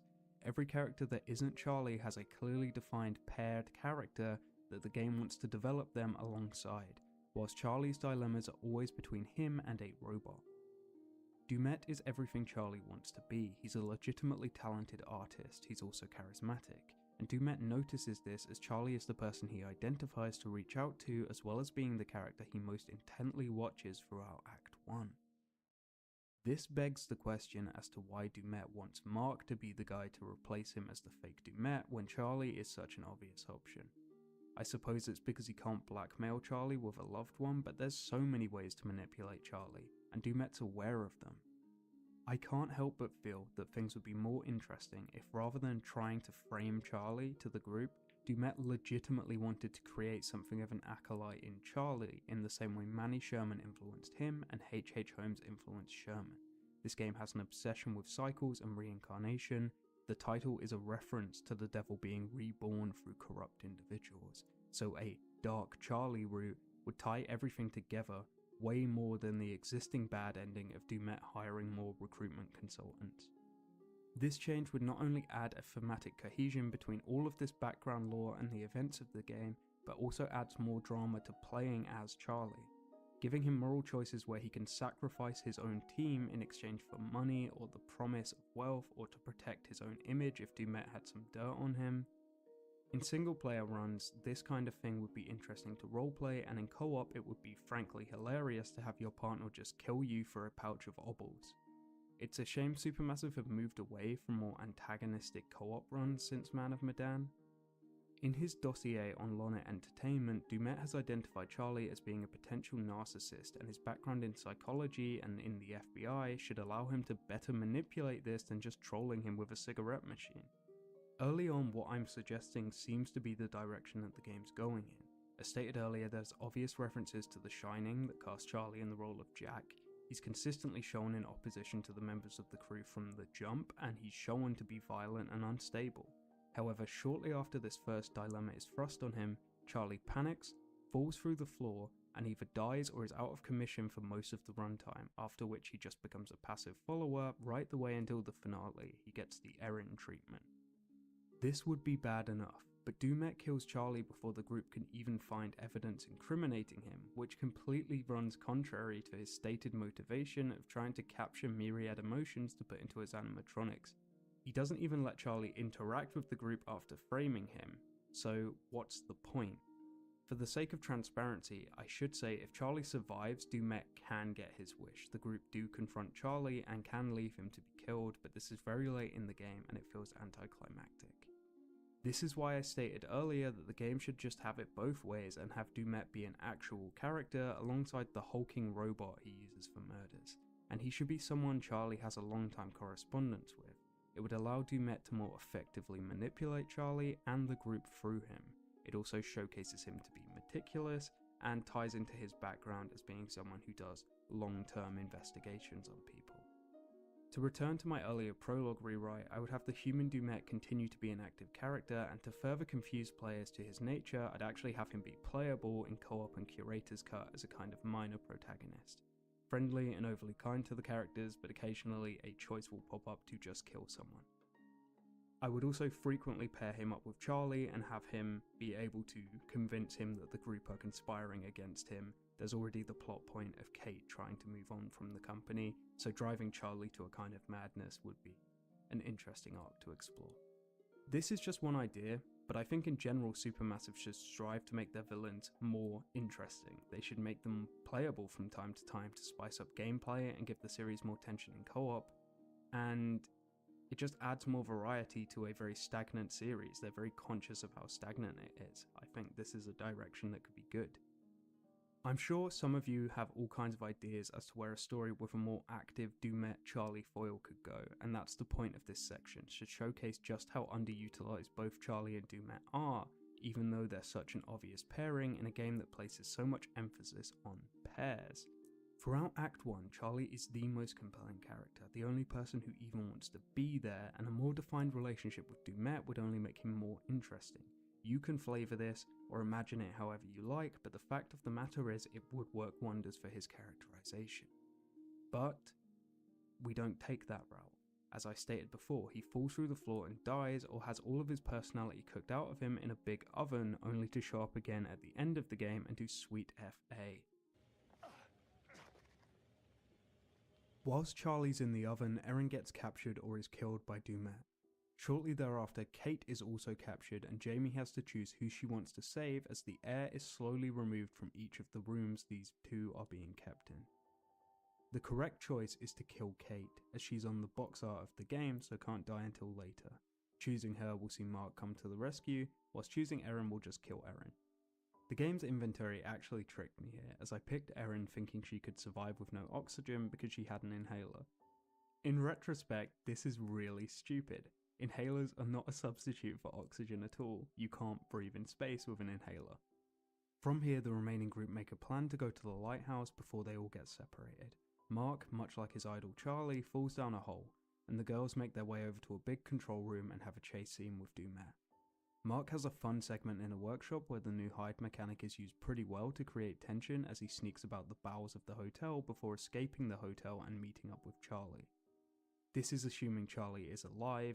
Prior to this, he could have died in the oven or in an industrial shredder, which is done way better in Until Dawn in one of Best Girl Emily's deaths.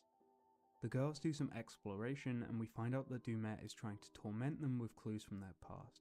The strangest of these is that Kate's best friend was killed by another serial killer when she was younger, because this is never brought up again, nor does it really inform her character. Kate is such a confusing protagonist because I literally could not tell you a single thing about her which informs her actions. In the behind the scenes interview with Buckley, she also struggles to quite articulate what Kate's deal is, and it seems in every chapter in the game there's a new motivation being thrown at her to see what sticks. She feels like a first draft character. At the start of the game, she's looking for footage for her showreel because she wants to move to a new company. Then she wants to rekindle with Mark. Then she's super into being a detective because her friend was murdered. Then she's back to wanting to get with Mark. Then she's into crystals for a bit. None of her traits really seem that consistent, and her motives seem ever changing. We never really learn who she is, despite the fact that Kate, more so than any other character, just talks directly to the camera about what her deal is. In her opening speech, she talks about how she's honest and everyone is so mean to her because of that. but she's just as duplicitous as any of the other characters in the cast. She's not that much more honest than Erin or that much more honest than Mark. Kate is a terrible main character to center the game around because she has so little in the way of defining traits. Either center Charlie or give Kate more to do. In fact, Jamie is honestly a better protagonist choice. She's got a very clear personality, opposes Charlie directly, and is the character who pushes the hardest to get out as soon as things start going wrong. Jamie probably has the most defined relationships with the entire cast alongside Charlie. She works for him, she's got a love interest in Erin, a friendship with Mark, and a rocky friendship with Kate. Her close proximity to the entire group makes her an easy character to center moral decisions around. Jamie is the only character who Dumet has choose between two individuals to die, which means she has all of the most interesting decisions to make. If you can only play as one character in this game, you want to play as Jamie because all of the moral dilemmas fall to her. Save for a fake one with Charlie and a completely situational one with Mark. Jamie's highly opinionated and headstrong personality also makes her well equipped to handle these situations and makes her responses interesting. In fact, as we move into Act 3 and every character's personality starts getting more and more stripped away in service of ending this game, Jamie remains the most consistent. After a chase scene, Jamie and Kate end up in another trap past this where a glass pane is slowly advancing towards Jamie and she can press a button to send it towards Kate. The correct choice is to send the glass towards whoever you've given a screwdriver earlier in the playthrough. Again, this is good as it rewards the player for remembering their own choice and makes use of the new mechanics to add a dimension to said choice. The game drew enough attention to the screwdriver earlier when you choose who takes it, but not so much that it's a completely obvious Chekhov's gun. This is a good segment. Act 2 ends on a high, and we move on to the game's final act. Act 3 starts with the girls running away from or fighting Dumet on the roof. The QTEs here sometimes overlap and fail without you having a chance to do anything about it. Unfortunately, I didn't get footage, but this happened at least twice on my playthrough, so you'll just have to trust me here. They go to a maze and solve some puzzles before being attacked by Dumet as he emerges from that weird corridor of identical clones that are never brought up again I mentioned earlier in his section. Why are these here? I don't know, maybe he collected a lot of obels and wanted to show off his 3D models. The group then hang out with a dog called Connie for a bit before heading to the lighthouse pursued by Dumet where they meet Mark and maybe Charlie if he's alive. The group then have to escape from Dumet. If the player has enough clues, they will also do that terrible confrontation scene I mentioned a while ago. As the group activates the lighthouse and rush to the pier, Salim from House of Ashes shows up and threatens to make this game good, so Dumet kills him. The Scooby Gang get on a boat, have a final fight with Dumet and escape. This is the ending of Act 3, assuming all or most of your characters survive. There's another ending where only Mark and Kate survive up to the lighthouse scene. In this instance, Kate is kept as a hostage and Mark is made to act as the fake Dumet to lure in another group of 5, the same way Morello did before him. Whether you go along with this or not, the couple both die. Much like Jeff and Marie before them, Mark and Kate don't have much in the way of a developed relationship, so putting them in this horrific situation is upsetting, but I don't feel enough attachment to care all that much. I care slightly more than Jeff and Marie, but I wish we saw more of Mark and Kate together. They spend most of the latter half of the game separated. Either way, the good ending sees Dumet fly into a rock, explode, and then somehow survive and keep doing his plan without fake Dumets, proving that he is an invincible robot, and all of that stuff he did with fake Dumets was for nothing. So, for all the things I enjoyed, I hope throughout this recap and the additional context and my silly rewrites, I've explained pretty thoroughly why this game doesn't work for me. A lot of this is pretty fun in isolation, but so much of the game feels at odds with itself. Many of the systems hardly come up again, and the conclusion feels like it was just kind of slowly meandered towards rather than being a definitive ending. In this game, the main villain just flies into a rock and explodes. In the follow-up game, the main villain just gets hit by a car. I don't know why they can't just end their games properly. One of the endings, the Mark and Kate one, is actively tied to what I see as a pointless and overly convoluted plot twist that only serves to rob Dumet of some of his character to give us a shocking moment, and the other ending is downright Looney Tunes. Irrespective of ending, Dumet continues doing his crimes and survives, much to the chagrin of the curator. Oh right, the curator. This is my 4th video on the Dark Pictures anthology, and the only one where I'm bothering to talk about the curator. Because to me, he's just a functional host. Not as personal and interesting as Dr. Hill from Until Dawn, but better than Eliza from The Quarry. There's a lot of speculation in the fandom about exactly what this guy is and what his deal is, which is odd because he's very clearly deaf, or at least an aspect of deaf. He walks into a cover of A Conversation with Death, also known as Oh Death. He says he meets everyone once. He has an obsession with characters dying and gets visibly frustrated to the point of angering an even more ancient and mysterious entity when he can't cross out the name of Dumet because Dumet is invincible. The concept of having Death himself as your narrator is interesting, if a bit on the nose, but outside of this I have so little to say about the curator it's unreal, mainly because he himself is such a non-entity. Even though I never discuss him, I almost never get comments asking about him. The DPA games like to reference each other, but outside of that it's an anthology with minimal overlap, and rarely does the curator feel like a presence or an active entity. He's honestly more like a React streamer, pausing the game occasionally to give his 2 obbles on things. So, to give my overall thoughts on the curator so I can finally be done with the DPA, at least for the next few months, I think he's fine, and nothing more. There's really not a lot to say about this guy, but I don't think there needs to be. Sometimes it's nice to just have a familiar face show up throughout a series. I also feel an affinity for him, both being monotone and somewhat dreary British chaps who like to talk about supermassive games. I think with this we've fully covered the first season of the Dark Pictures anthology. It only took 5 months, so well done us. That's The Devil in Me. From its messy inception to the highly flawed and inconsistent story to the frankly bad character writing. The first season of the DPA went out not with a bang, but a whimper. That said, it's not quite enough for me to completely lose hope for the series. There's too much to enjoy here for me to completely give up and call it a wrap on things. I feel as though if the studio are able to mantle their good ideas, cut out the filler and understand their next project as a cohesive work rather than a series of systems, then they have immense potential within the world of narrative horror games. For as negative as I've been, I hope to have made it clear that there is merit to this title, a lot of good ideas, the execution is what's off.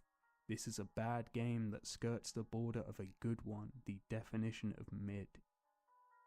I love supermassive games. I have such a special place in my heart for this studio and their games. It was their body of work that really launched this channel and built the community that I enjoy being a part of, but I can't help but feel like they're a studio in perpetual crisis. Ironically, a lot like Lonet Entertainment. They're always chasing the highs of past successes, innovating for the sake of marketing new features and not really understanding what all myself and many other fans want is a tight story told well. This studio isn't incapable of making great works. They made Little Nightmares, they made Until Dawn, but it just seems like they're floundering. I really hope that Directive 8020 is the greatest game ever.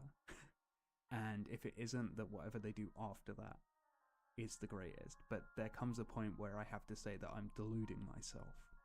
I've been Ratat. If you made it this far, you have to subscribe. Trust me, you want to be in the first 20k for the bragging rights. If you really enjoyed this video, consider becoming a member. These guys choose what upcoming videos will be on. I stream semi-regularly now, so you can come check that out if you want to ask me any questions on this video or just harass me for my takes that you disagree with. Until next time, take care.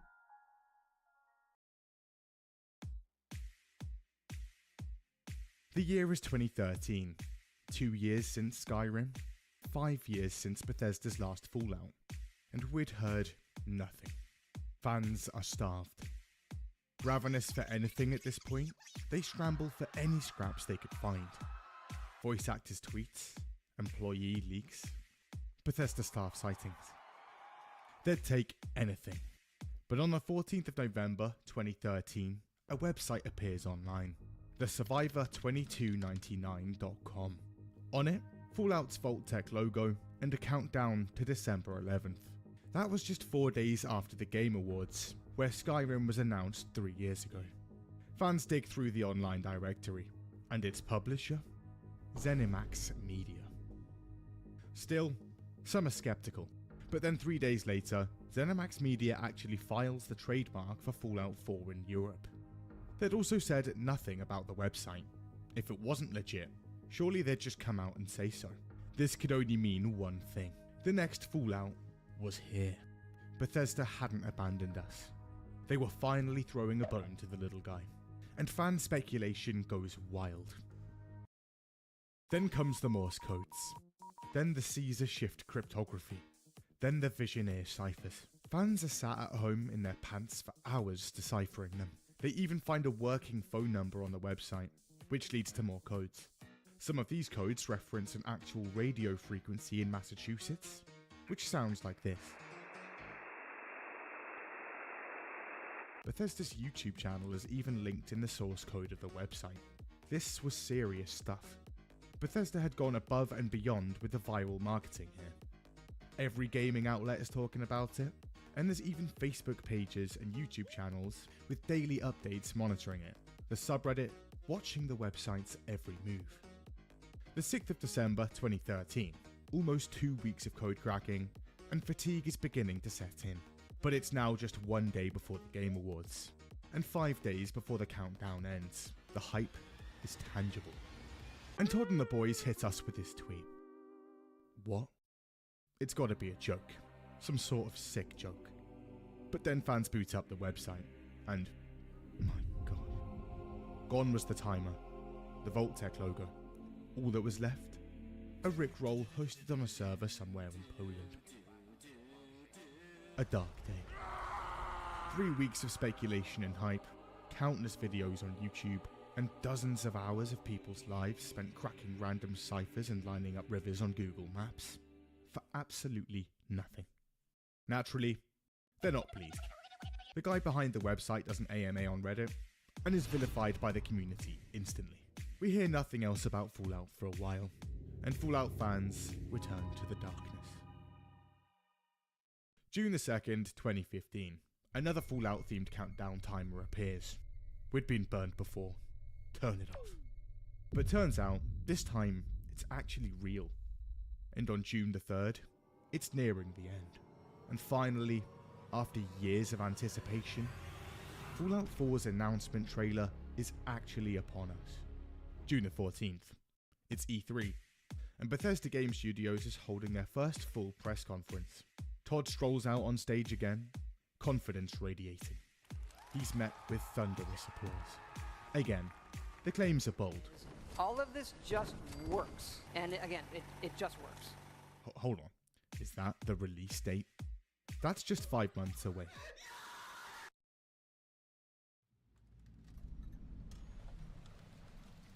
Now, for some quick context, a few years before Fallout 4 was even announced, Bethesda let Obsidian Entertainment, a Californian development team with several key people from Fallout's original dev team, take the wheel, and crank out a Fallout 3 spin-off based on their original plan for Fallout 3 back in 2004.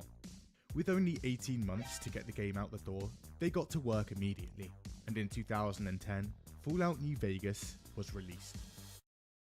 Wait, was that traits from the first games? Joinable factions? An in-depth reputation system?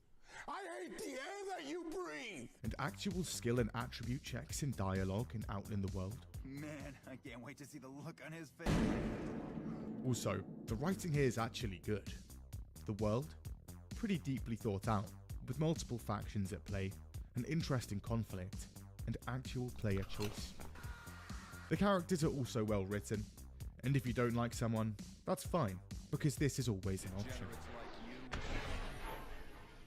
Then there's almost every chain of side quests in the game affecting the main story and the ending slideshow. There are actually hundreds of endings here. We were looking at a 3D Fallout game with actual RPG mechanics and good writing here. In fact, the game had fixed almost everything wrong with Fallout 3, and it was phenomenal. Obsidian even had to work around the crusty Gamebryo engine code, with all the issues that came with it. For instance, if anything in the game is voiced, there has to be a character to actually voice it. This leads to characters in the game like Ron the narrator, Bill the tax collector, and Testicles the debug centurion. The ending slideshow is also an actual in-game slideshow your character's locked into looking at, with Ron the narrator behind it. Anyway, due to the engine, the short development time they'd been given, and the colossal 500 megabytes of RAM they'd had to work with consoles, the big plans they had for the city had to be trimmed considerably. But 18 months in, and Obsidian had made one of the best role-playing games of all time. However, because it's so jam-packed and was made in such a short time, it has a rough start. It's horrifically buggy and horribly optimized on release, almost unplayable in some cases. There's literally a bug where you can't enter the main strip of New Vegas without wearing the old cowboy hat.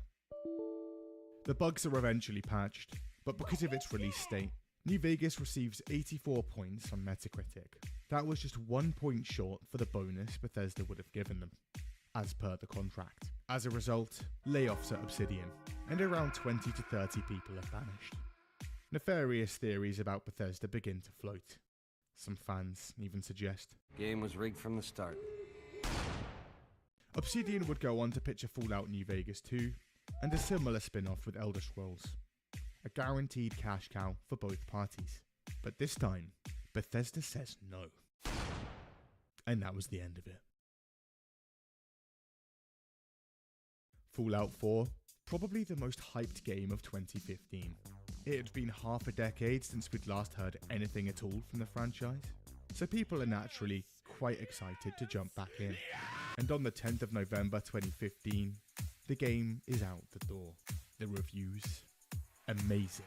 9.5 out of 10 IGN. YouTubers are even calling it near perfect. However, when people actually get their hands on the game, they dig in. And it's neither of those things. During development, Bethesda had looked at Fallout 3's gunplay. Yeah, not really up to standards, boys. So they pulled some programmers from id, who were developing Doom at the time, to help them make actual, functional FPS combat. And as a result, the gameplay here, a lot better. The gun modification system from New Vegas is back, and it's heavily expanded. It's actually very good here, and utilises the horde of absolute shit you amass while playing the game. Also, more voice actors. So now every third NPC in the game no longer sounds the exact same. Plus, a few other elements of Fallout 4 had clearly taken some inspiration from New Vegas.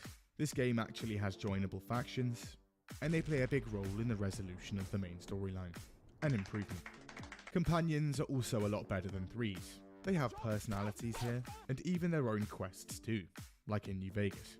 They now also like or dislike certain actions you do, depending on said personality. There's now a sprint button, and that new power armor, pretty cool. However, that's generally where the good ends.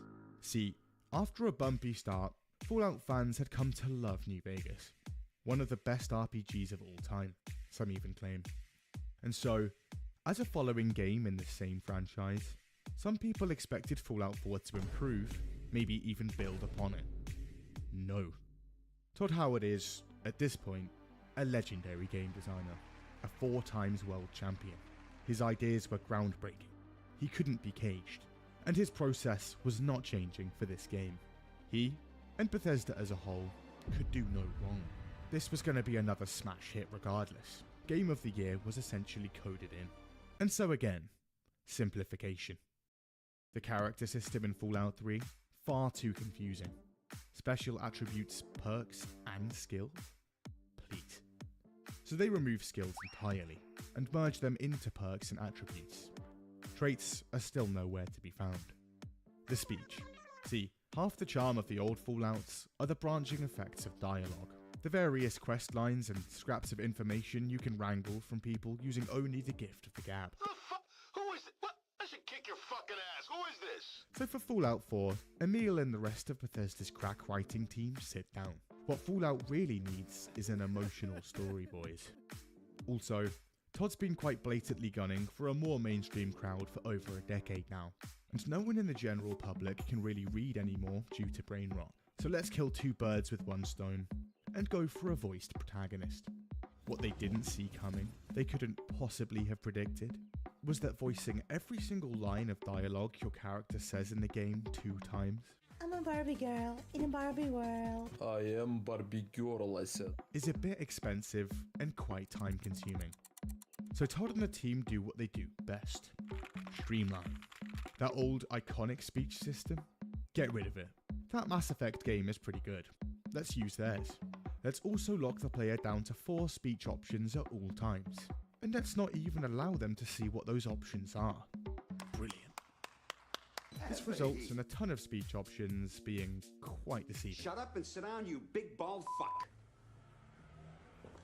And because writing is hard, let's just boil every speech option down to yes, sarcastic yes, maybe yes, and no, but actually yes. 2 of the first and most popular mods to come out removes the voiceovers entirely and actually shows you what you're saying, and this problem becomes quite plain to see. Skills are gone, and as a result, skill speech checks and dialogue gone too. Special attribute speech checks too. There are charisma speech checks in the game. I don't believe you. But they rarely result in anything other than give me money. All right. 200, 150. The protagonist's voice lines, which caused half the issues here, make up for around 25% of the game's dialogue data and script.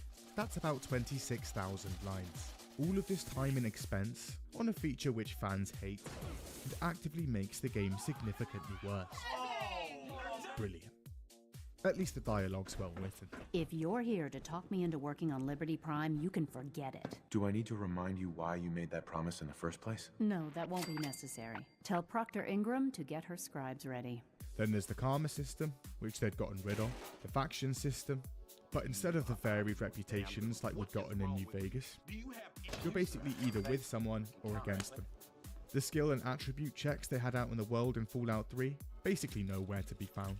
They did put a couple in there though, just enough to remind us that they could have done it, but didn't. Far fewer evil character options, weapon durability's gone. The new, worse, layered armor system, holstered weapons are no longer visible. And the ending slideshow is not even gimped, it's just completely non-existent here.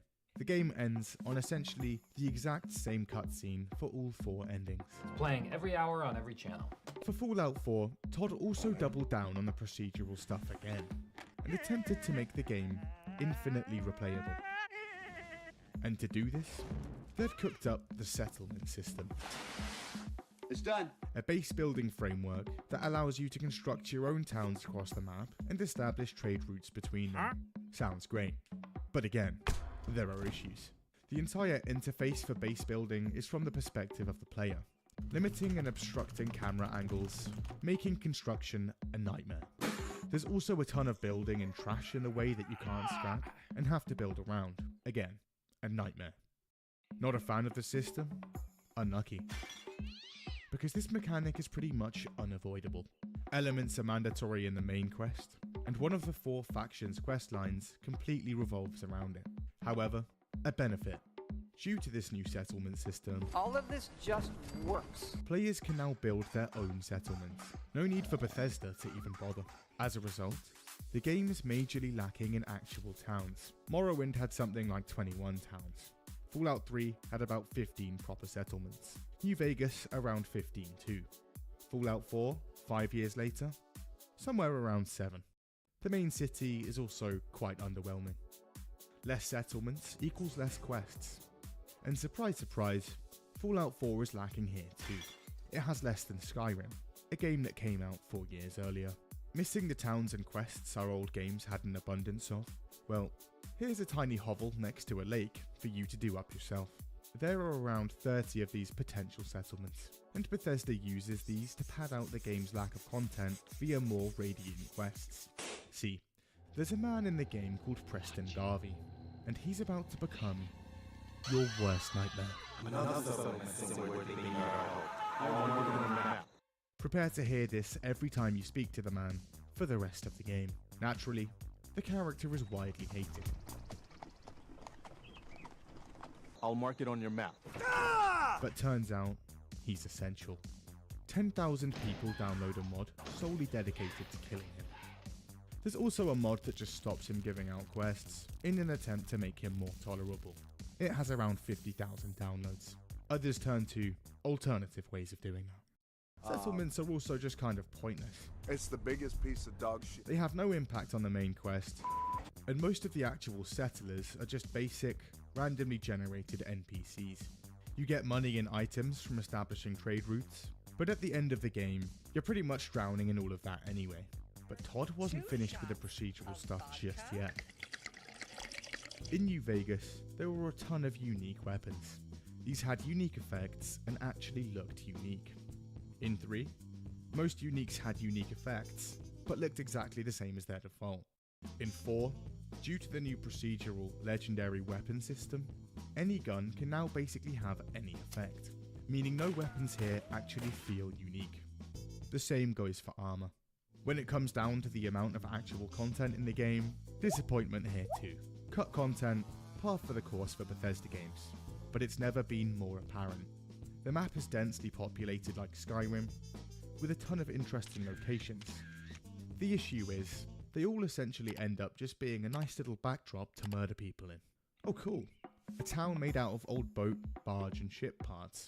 It's just a bunch of raiders you have to kill. A gladiator-style arena in the middle of downtown Boston, just a bunch of raiders to kill, with no reason to ever return.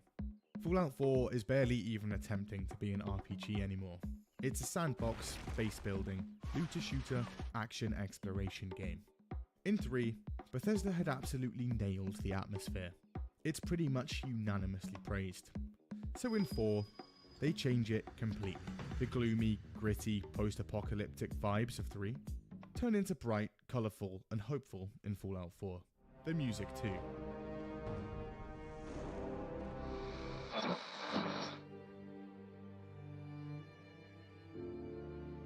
Also, for a AAA game in 2015, the graphics are not great. Stiff animations, and pretty horrific textures across the board. The super mutants look especially bad. Compared to The Witcher 3 the same year, yeah, not great. Despite the bad graphics, the game runs terribly. Fallout 4 also features an art style change that in a lot of cases does the game no favours. Some weapons look weird, tools look worse, and super mutants go from deformed, hunched over mutants to just large green men. We don't talk about the synth armor. Also, is that gun bolt on the wrong side? The writing. Again, Emil is back as head writer, and as a result, we're served an absolute masterclass of storytelling. We emerge from a vault, looking for an immediate family member. Again. The big silver people. They're back, and central to the storyline. Again. Look, giant robot man finale. Again. Wow. Also, you've just left the vault with the sole mission of finding your only child, who's just been ripped from the clutches of your lifeless spouse, only to immediately get sidetracked by Steve down the road, who needs some help building a shed. Not too long after the game comes out, Emil does a talk where he explains his writing method. It's controversial. Keep it simple, stupid. This is what happens at Bethesda when you write the main story of a game. We're gonna write the great American novel. It's gonna be this thick. Keep it simple, stupid. And you're gonna give this book, this great American novel, to the player. And what are they gonna do with it? They're gonna rip out every page and make paper airplanes out of them. And they're never gonna see your story. They are gonna spend 30 hours making shacks. This is who we're making the game for. That's not the end of being a video game developer, because the true mark of being a real developer is waiting for reviews to come in. And then reading the reviews, of course, and hopefully, if you get lucky, ignoring the reviews. Then there's the design of the game. Emil is head of that too. See, lead designers of a game usually have this thing called a design document. This is available to everyone on the team and sets out pretty much everything the game is trying to achieve, keeping everyone on the same page at all times. New people join the company midway through development, just send them the design doc, and they'll be up to speed. Design docs are usually constantly updated throughout development, so if something changes, it'll be reflected on the document. But turns out, the lead designer is not a fan. Design docs take a bit of time to keep up to date, and it's just a bit too much effort. So for Fallout 4, he basically just scraps it, apparently resorting to a few smaller ones for specific areas of development. Now, Bethesda games are not small projects. Their studios consists of hundreds of people collaborating across multiple countries. We don't give two shits about how technology works, because all we care about is getting rich. And now they're going about this without a cohesive, shared document. Doesn't sound ideal. Not a great plan. He receives a ton of backlash for this, and later walks it back in a tweet. And of course, the bugs are numerous. And incredibly basic things are still missing. There's still no ultra-wide support, or even an FOV slider, even though you can easily change it by modifying the ini file. This is on a PC in the year 2015. But of course, Bethesda knows their fanbase will clean it all up for them, so it's all good. When Fallout 4 first released in November 2015, Todd and the boys offered a season pass for $30, including access to all the future DLC content. At the time, the scope of the DLC isn't public knowledge, but the last two Fallouts had a clear formula of 4 to 5 decently sized story expansions, with new locations, quests, weapons, and enemies. So people expect something similar here. Bethesda had also stated that the season pass would be worth at least $40 in total. Pretty sweet deal. February 2016, and Bethesda has an announcement. They've expanded their original vision for 4's DLC. Are you with me? And the season pass price is getting bumped up to $50 in March. If you hadn't already, you better get that season pass now. They released their first expansion that same month, and it's a small quest line with a character from Fallout 3, as well as a new robot building system. It's alright, I guess. April 2016, and DLC 2 is released, Wasteland Workshop. This is basically just a few more things you can craft for your settlements, and some arena fighting. Okay. May 2016, and we get the first proper expansion, Far Harbor, and this is actually decent. Bethesda had clearly taken in some feedback here, because it includes actual RPG elements and is decently written. Let's just ignore that one quest there. They then released 2 more Workshop DLCs, exciting stuff. Then the second full expansion, Nuka World, releases in August. Again, this expansion is good. The season pass was shaping up to be a pretty good buy. Wait, this was the last DLC? So that was 2 actual expansions, a small quest line, and then some tiny crafting DLC. Fans are pretty pissed. People will buy anything. That doesn't mean... Despite the issues, the game sells insanely well. Todd had done it again. And Fallout goes mainstream. Mass appeal. And hundreds of millions are conjured yet again. Todd gets suited and booted, and heads to the Game Awards, ready to sweep up yet again. But once he gets there, something feels different. The atmosphere. It's off. Todd has some white wine, and dips into the salmon pinwheel. It's fine. It's probably nothing. And the lights dim, and there it is. Best RPG. The best RPG. The winner is The Witcher 3 Wild Hunt. What? Developer of the Year. For Developer of the Year goes to CD Projekt Red. What? Game of the Year. And the winner for Game of the Year 2015 is The Witcher 3. What? Outrage. Todd Howard snubbed. He leaves and gets cracking on his next game. This thing was going to be a masterpiece.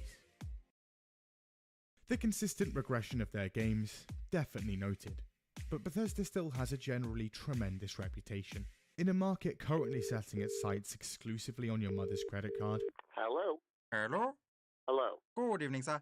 I'm calling from your credit card company. Bethesda had stuck it out, remained single player, and actively avoided egregious monetization. Mostly. One of the few decent gaming companies left. But around 2016, and even this begins to change. In October, Bethesda Softworks decides to make a controversial change. See, game reviewers typically get sent out review copies a few days or even weeks before games come out. This is so they have enough time to actually play the game before writing an entire review on it for launch day. For longer, single-player games like the ones Bethesda Softworks publish, This is pretty important. But Bethesda now reckons, nah, let's just send review copies out one day before launch. So, everyone, including those in the media, get to experience our games at the same time. Definitely not to sweep glitches and issues with the games under the rug until everyone had already bought the game. This is obviously quite controversial, and after releasing a couple of games under this, they backpedal. Also, around the same time, a tiny indie developer is developing a small game called Pray for the Gods. ZeniMax hears about this and comes knocking. Nice name you got there, pal. But turns out, we already have a game with the word pray in the title. Nothing personal, kid. They're forced to change the name. A few years before that, Mojang was making a game called Scrolls. ZeniMax had come knocking down too. Same result. Also in 2016, Todd has a surprise for us. It had been 2 years since Fallout 4, and players are starting to get hungry once more. And lucky for us, Todd and the boys had something in store. Another edition of Skyrim. That was on top of Skyrim Legendary Edition back in 2013, Skyrim VR Edition, which would release in 2017, and Skyrim Nintendo Switch Edition shortly after that. Fans are overjoyed. That's not all. The Special Edition replaces the original Skyrim listing on Steam. It also changes the game from 32-bit to 64-bit, meaning every single mod is now automatically broken and needs updating. It's not all bad. They announce mods on consoles. They also announce paid mods for all platforms. The Creation Club. It was simple. Slide some cash over to modders to create a mod that probably already exists on the Nexus for free. Create their own currency with predatory pricing models. And then sell these mods to players through it. The first few creations are simply jaw-dropping. An $8 Chinese stealth suit, pretty much identical to the one in the base game of Fallout 3, for free, and also currently available on the Nexus, for free. And look, horse armor again. Brilliant. 2018. It's rumoured that Todd is working on a massive, brand new IP. Their first in 25 years, called Starfield. So naturally, we're probably not going to hear much from him for a while. But then, on May the 29th, another countdown appears. This time on Bethesda's own Twitch. On it, the words, "Please stand by." My god, it's happening again. Hey, it's happening! Everybody stay calm! What's the procedure, everyone? What's the procedure? Stay calm! And then, there he is. Have we waited long enough, guys? Wait, what was this? It was only 3 years since the last Fallout. Could this be the massively anticipated New Vegas sequel? Perhaps Fallout 5 skipped the queue. Speculation goes wild. Everything on this wall is connected. Regardless, the next day, the countdown drizzles down to 0, and the world sees the next Fallout for the very first time.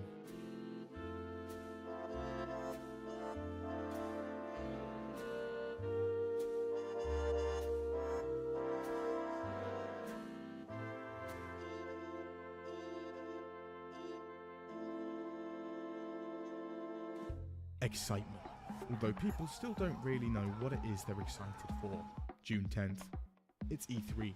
Todd charges on stage, and we get some actual details of the game. Fallout 76 is entirely online.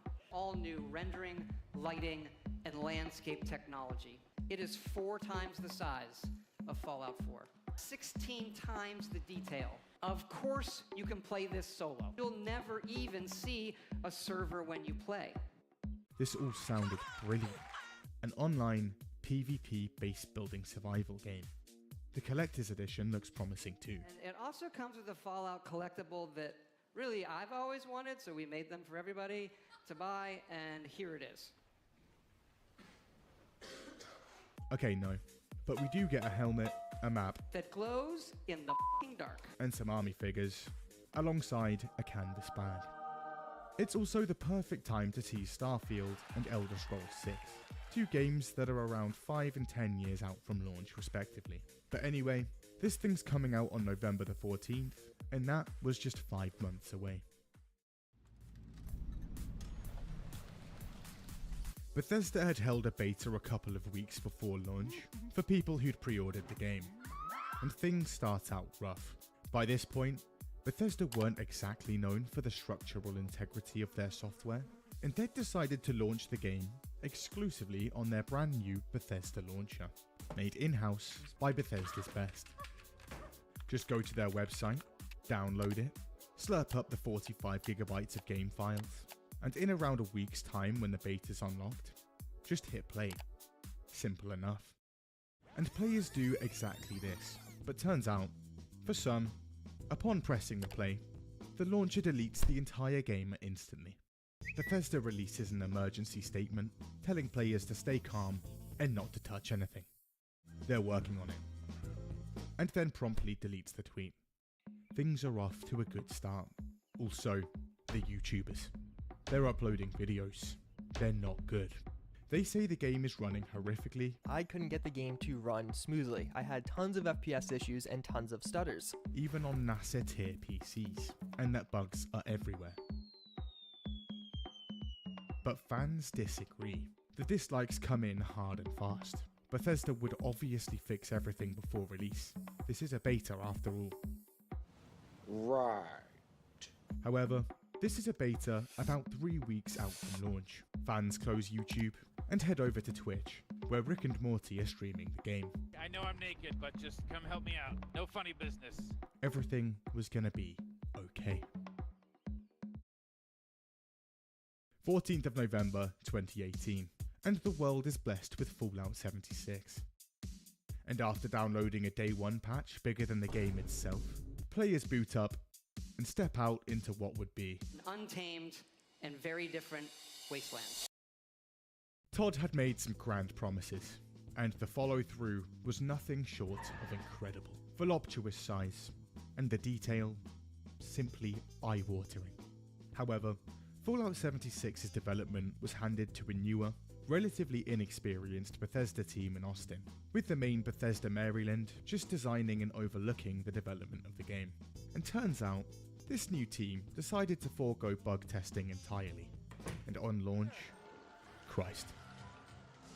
Oh my god! There are frozen enemies, It's a glitch! flying enemies, invisible enemies, Hello? naked enemies, upside down naked enemies, invincible players, Shot.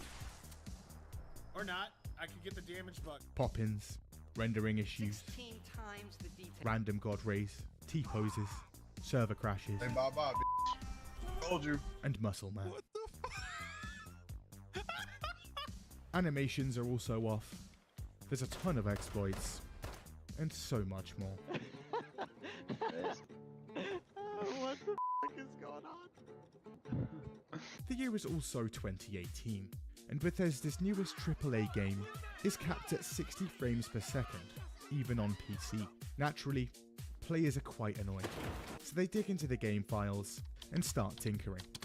And in a mere few minutes, they figure out a simple fix.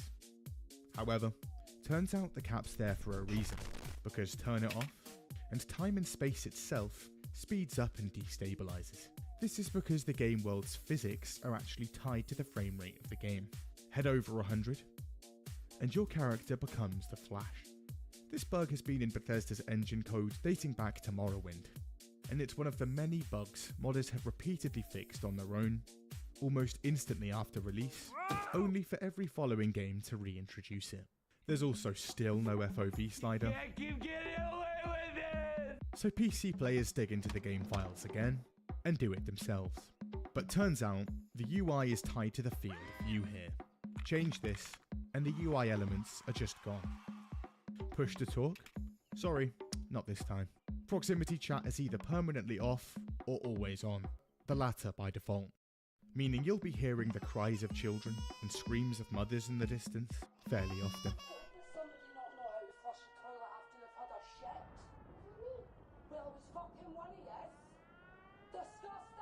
There's also no text chat, and on PC, you can barely remap the horrific controls.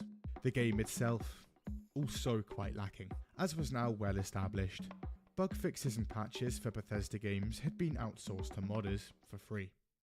But for Fallout 76, Todd decided to outsource the actual content too. My personal favorite part of Fallout 76 is when they create their own fun. See, Bethesda had so much of their team working on the detail. 16 times the 16 times the 16 times the detail. That developing actual things to do in interactable NPCs simply not possible. And the game features absolutely no human characters. Only other players. But it's alright.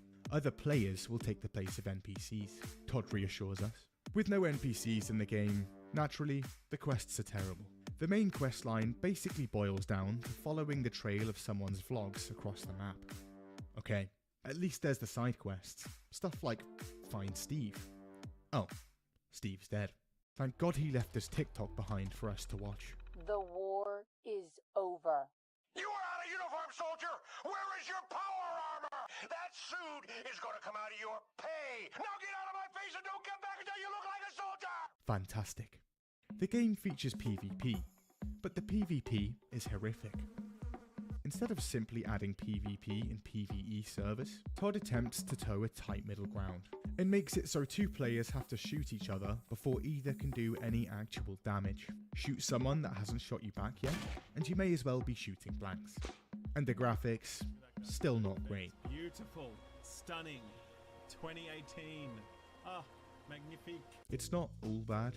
There are some cool things here, like dropping nukes, but drop more than one at a time and the servers will implode. You'll never even see a server when you play. The launch codes are also the same for every server and change once a week.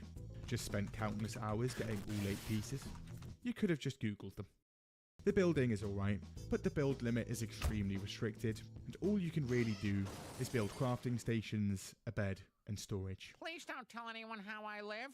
Storage that is, again, extremely restricted. They end up raising it by 50% after a huge number of complaints, but they say they can't do any more due to server performance issues. So the game itself, not smooth. But the one thing that does work perfectly on launch is the new in-game shop, the Atomic Shop. Come in and browse such luxuries as a set of power armor with some paint slapped on for just $20.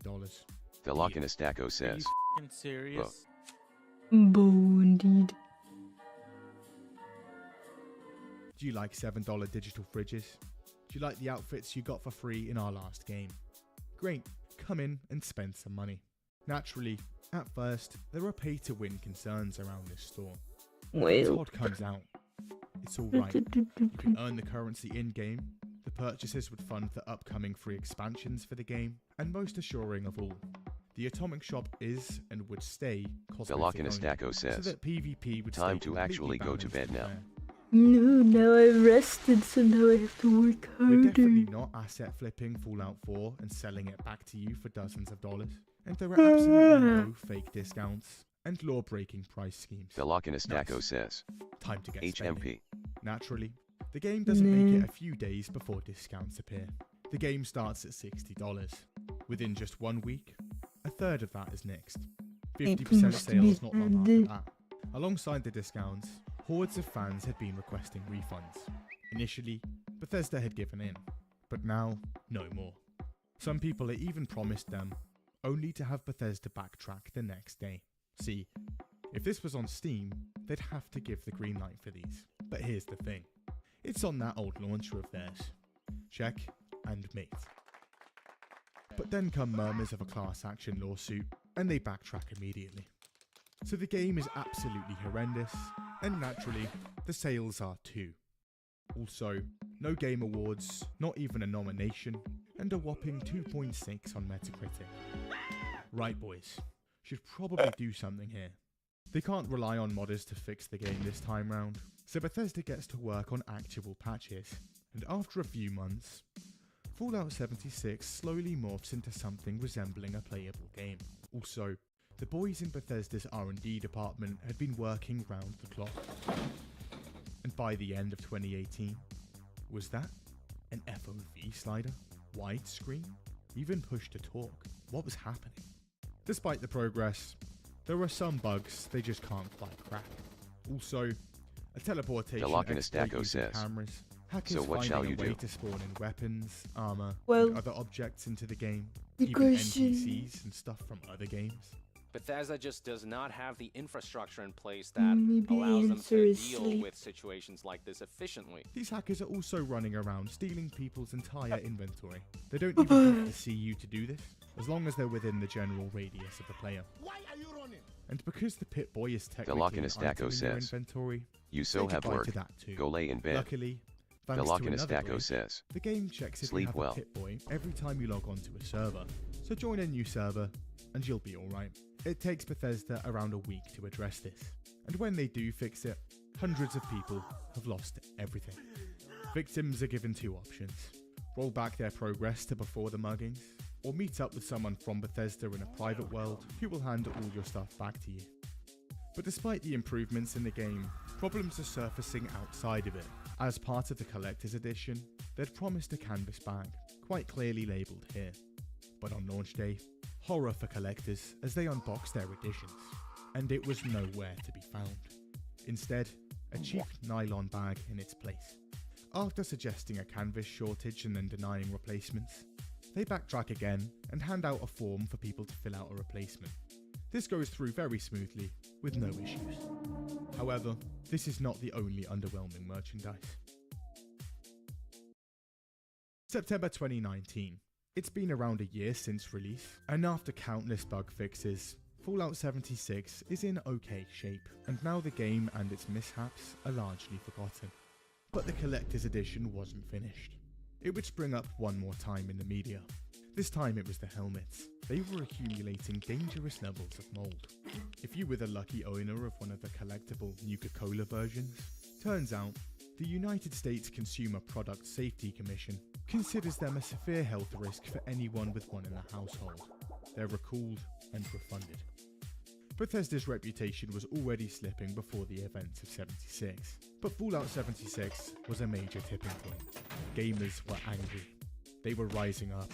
So angry, these gamers made numerous angry YouTube videos and forum posts, most of which attained a ton of upvotes from other angry gamers.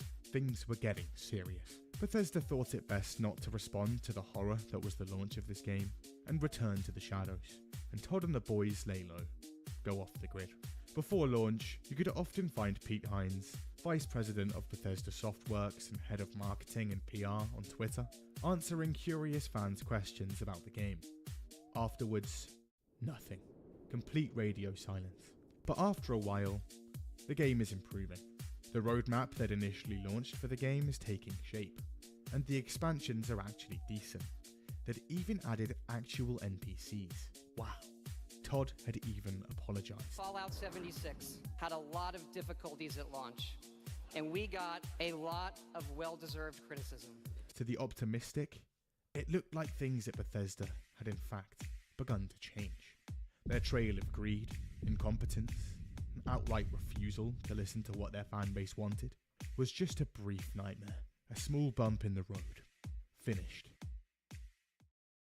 Unfortunately, Todd had other plans. They'd said Fallout 76 would never be pay to win. Microtransactions would be cosmetic only. So when they released repair kits to the Atomic Shop in early 2019, fans are confused. Todd had lied?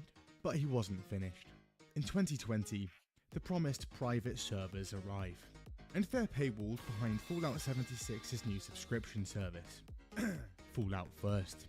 Private servers, unlimited storage for scrap, monthly atoms, exclusive cosmetics, and a tent.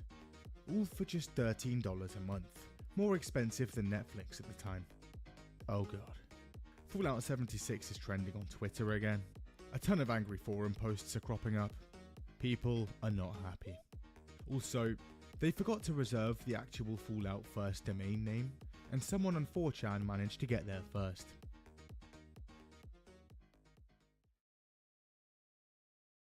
Of course, this service was not without issues. The private servers turned out to use recycled multiplayer worlds that had evidence of recent activity from other players, such as dead enemies, looted areas, and so on.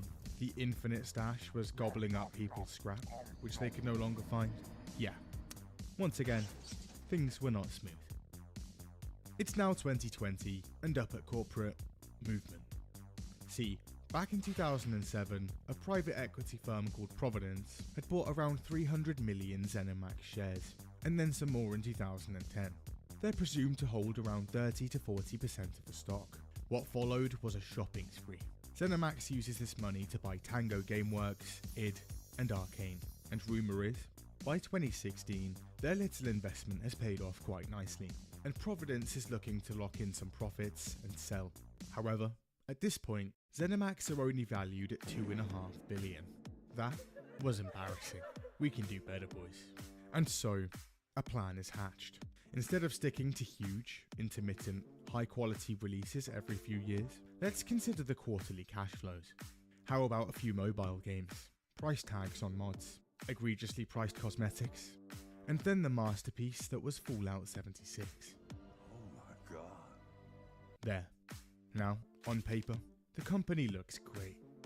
Just forget about everything else. And the plan works perfectly. Microsoft's Phil Spencer marches straight into their office, and on September 21st, 2020, they announced the acquisition of ZeniMax Media for $7.5 billion. And on the 9th of March 2021, the deal goes through. Xbox now has 23 game studios, and the prime cut of the meat, Todd Howard and the boys.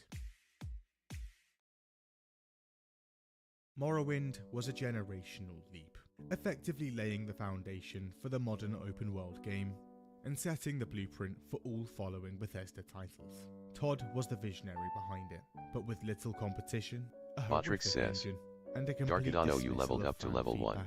Innovation turned to safe, stagnant, and outdated and repetitive releases. And by 2021, Mysterious. it was clear. How could he have leveled the up Bethesda we once without knew anything was no happening? longer.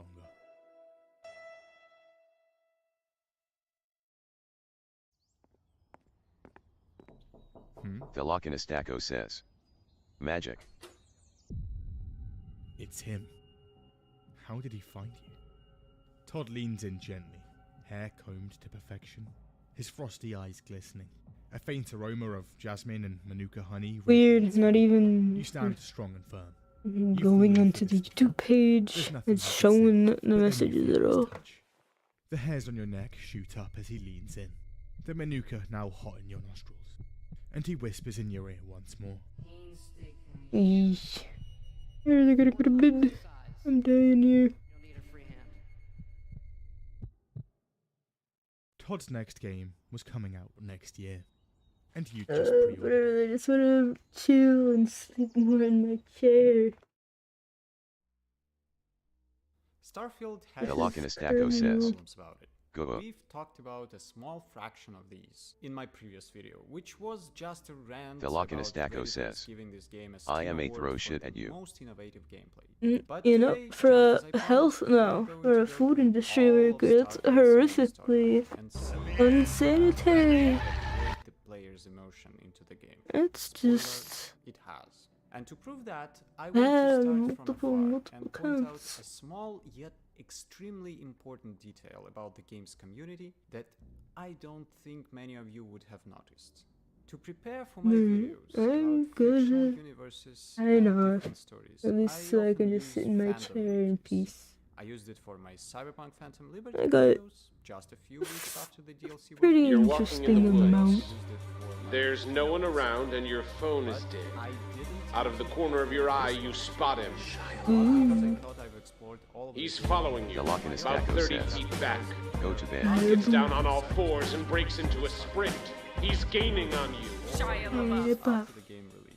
You're looking for your car, but you're all turned around. He's almost upon you now, and you can see there's blood on his face. My God, there's blood everywhere.